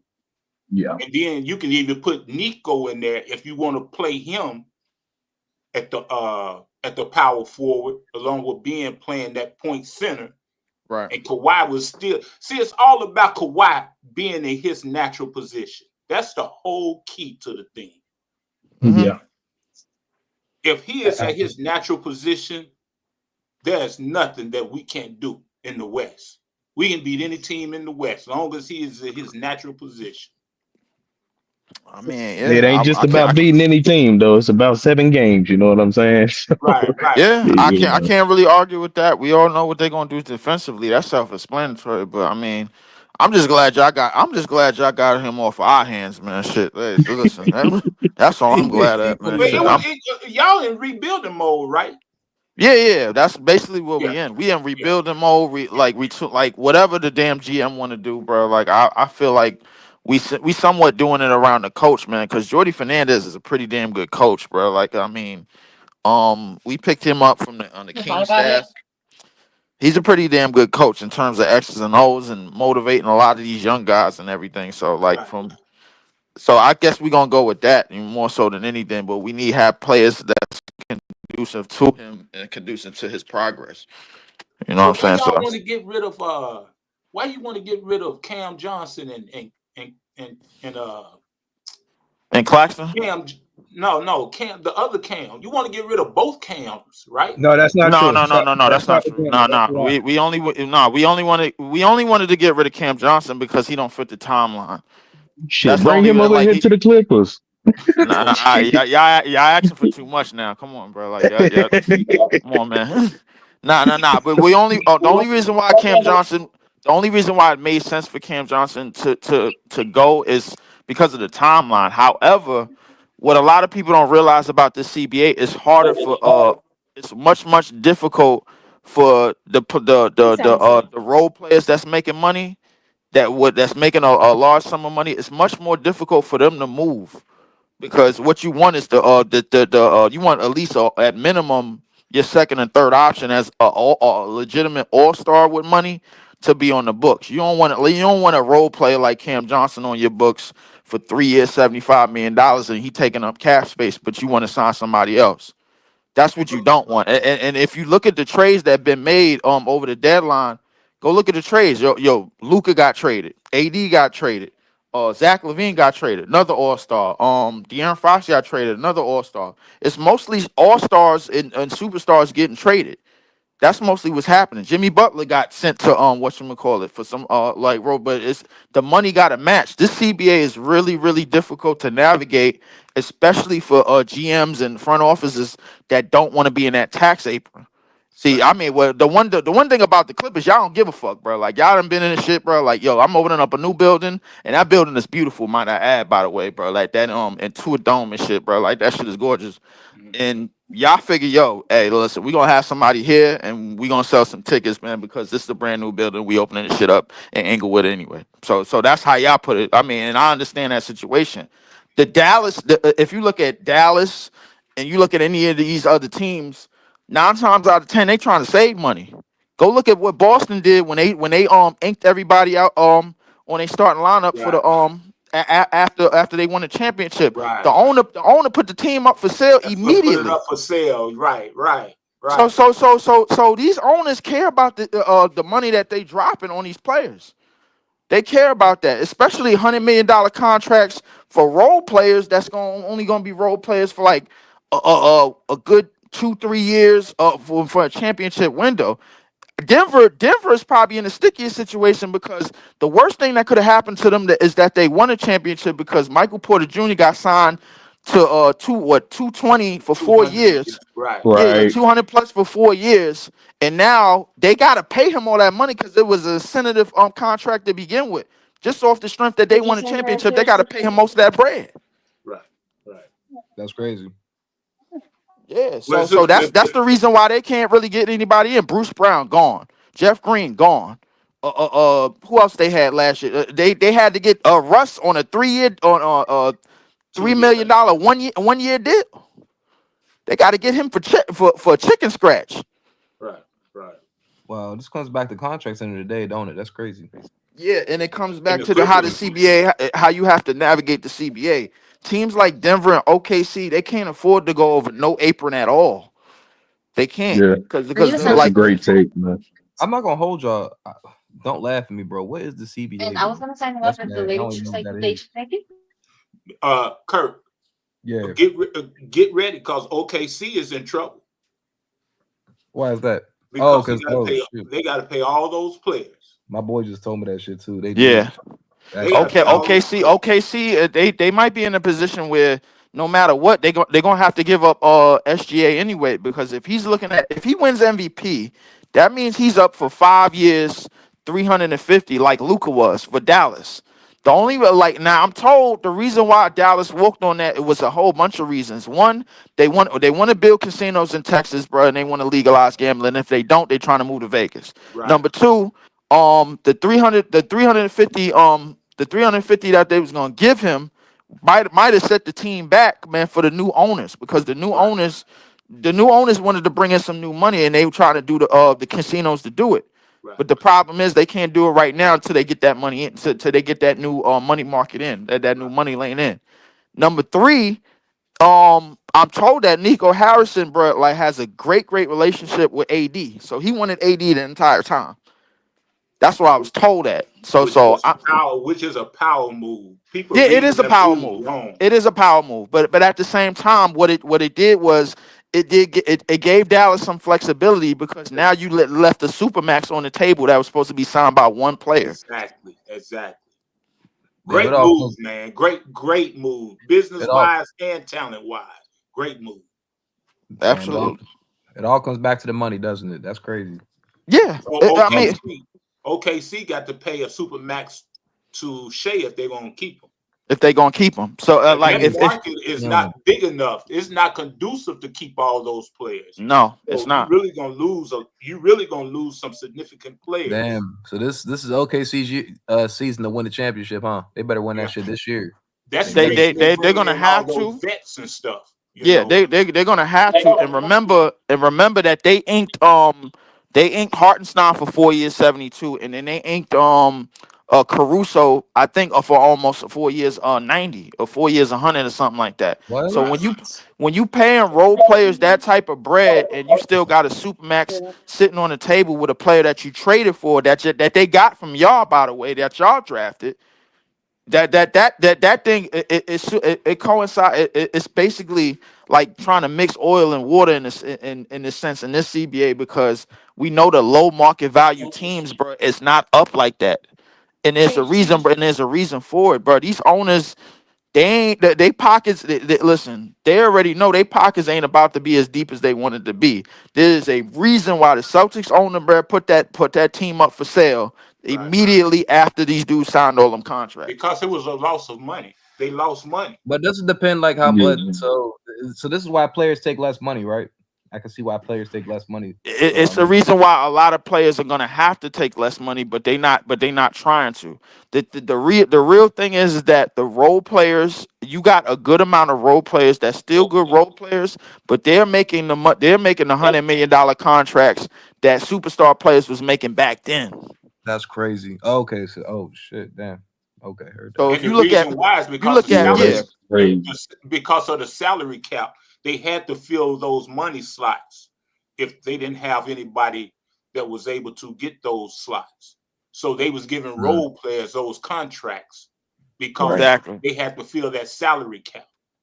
Mm-hmm. That's facts. And you look at the players that's carrying in those contracts to other teams that they going to, if they still are role players. Let me know right now. Y'all really want to be playing Michael Porter Jr. 40-something mil a year? I don't. I mean, don't get me wrong, he all right, man, but he ain't 40-something mil a year, all right? Yeah.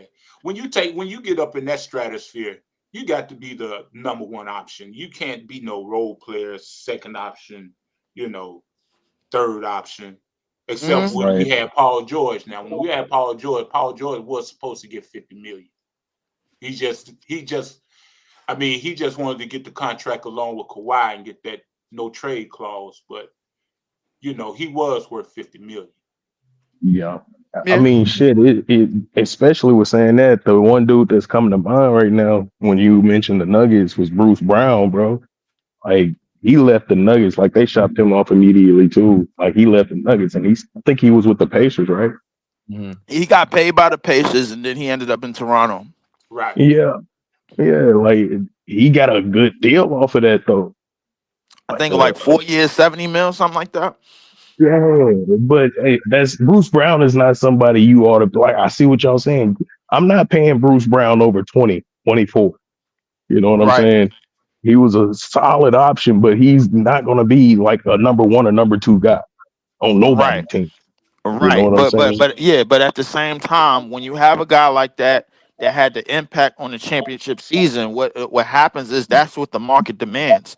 That's the reason for the Right, 65 game incentive, bro. Like when you see these players that's making all-star teams and all NBA teams, man, that's when the incentive money starts to grow.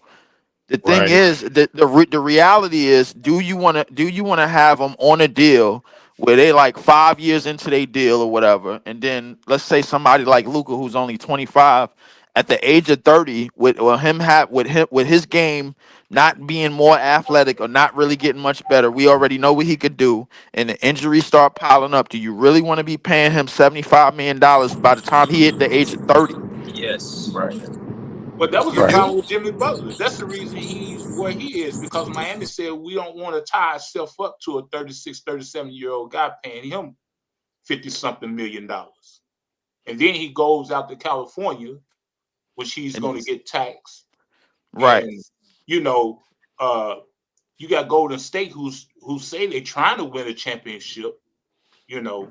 So they really taking a big risk on Butler, right, because they got to make that money up.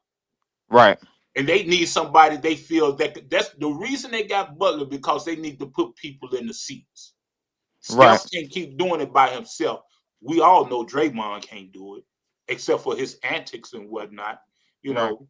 So that's the reason they made that trade for Butler. That was a business trade. That wasn't about really winning no championship. They know they can't win no championship. I mean, listen. Look, if you look at it from the scale of things and what they've done before the trade was made, it makes sense in a lot of compartments. But at the same time, you look at the teams that's not afraid to go over the apron: Golden State, Lakers, y'all, Phoenix. They all in one division. All of y'all's in one division. Like no, and everybody else ain't really go over no real apron, bro. Like maybe the Celtics, and the Celtics owner, bro, got spooked right after he inked all of them deals. You But you signed know two what, Lee? players. You signed two players to $300 million maxes, and everybody else is getting $100 million in the rest of the lineup. You got three other players $100 million strong. You know what though? I know we bag on, and rightfully so, Lawrence Frank, but Right. he got us up under that first apron, and he got us up under the luxury tax. So that's a good financial position to be in, because you got certain players that's coming into they either option year or last year they contract. Mm-hmm. Kevin Durant, even LeBron. Mm-hmm. Uh, I think you got some other highly notable players that's coming into their Kyrie Irving. He coming into his last year of the contract.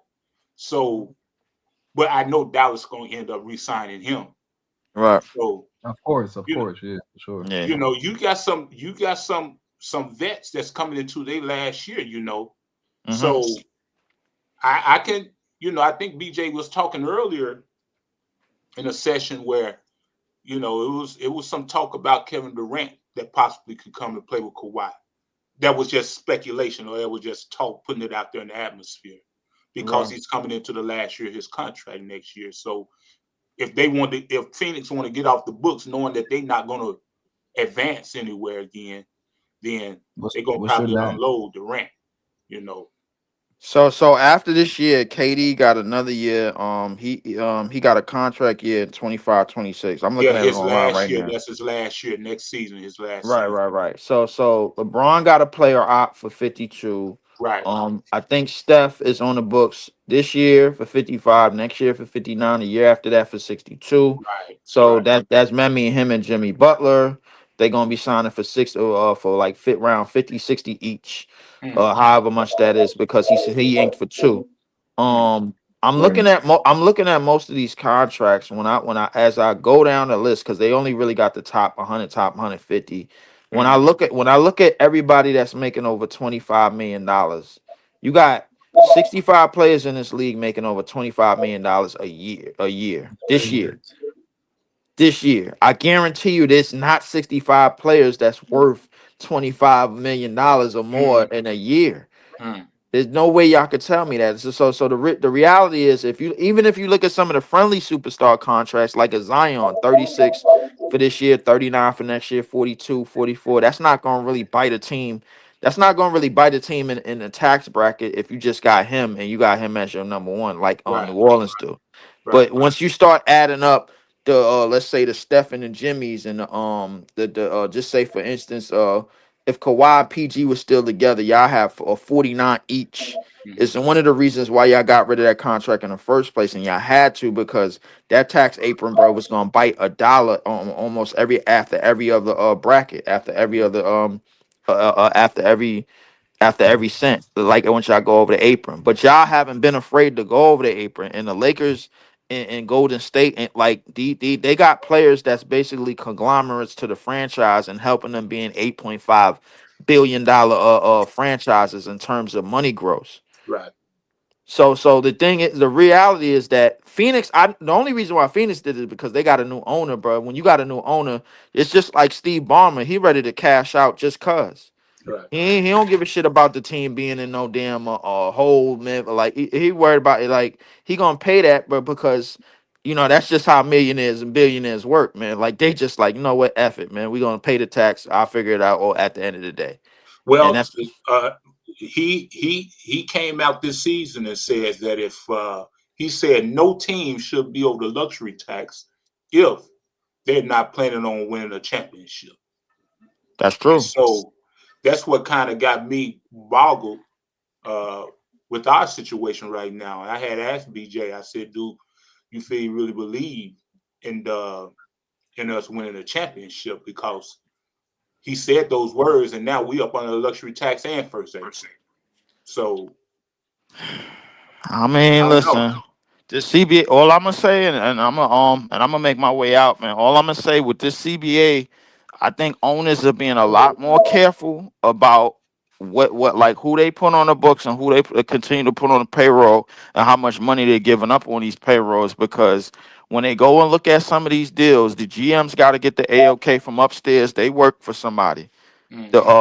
The front office, they got to get the AOK, man, for somebody. They work for somebody. The scouts, just that and the third, man. Yo, if you want to bring somebody on, bruh, just make sure he not basically playing Pac-Man and just eating up like a chunk of the cap or whatever, because 75% of your cap has to go every season. The CBA demands it. You're gonna have to Right, pay players, but what we've been doing the last 2 years, bro, we've been nickel and diming like crazy, because everybody getting a 1 year deal, because we don't know where we going yet. You know what I'm saying? So like right, realistically, like these $100 million deals, bro, like everybody's just thinking you can sign this player to 100, this player 75, this player 75, this player 80 for 4 years, this player 80 for 4 years. Ain't gonna work like that. right. Cause now at the end of the day, bro, when it's time to give those contracts up, and these players is like maybe 2 years away from expiring deal, and you want to send them over here, and they still making 35 in their last year, bro, and they ain't been an all-star, but maybe one time in the last 5 years or something like that, then that's the thing that's gonna come back and start biting teams, man, where it hurt. You know what I'm saying? But appreciate it, BJ and all y'all, man. I'm gonna holler at y'all, man. Bro, appreciate Hell being yeah, on bro. your shit. Talking with you, brother. All right, bro, Yeah. Hell definitely. yeah. Yeah, I'm finna go ahead and wrap myself up too, dog. Hey, it was good talking to y'all, Hey, good man. talking with you too, Taz. Big Y'all fan. Hell too. yeah. Hey, You too, Curtis. Love Taz. y'all. All right, all right, You too, old man. I'm gonna all talk to right, y'all. all right. Word, salute, Let's see yeah, what salute. let's see what the Clippers do. You too, big fan. Nice meeting you, big Breezy. All right, left.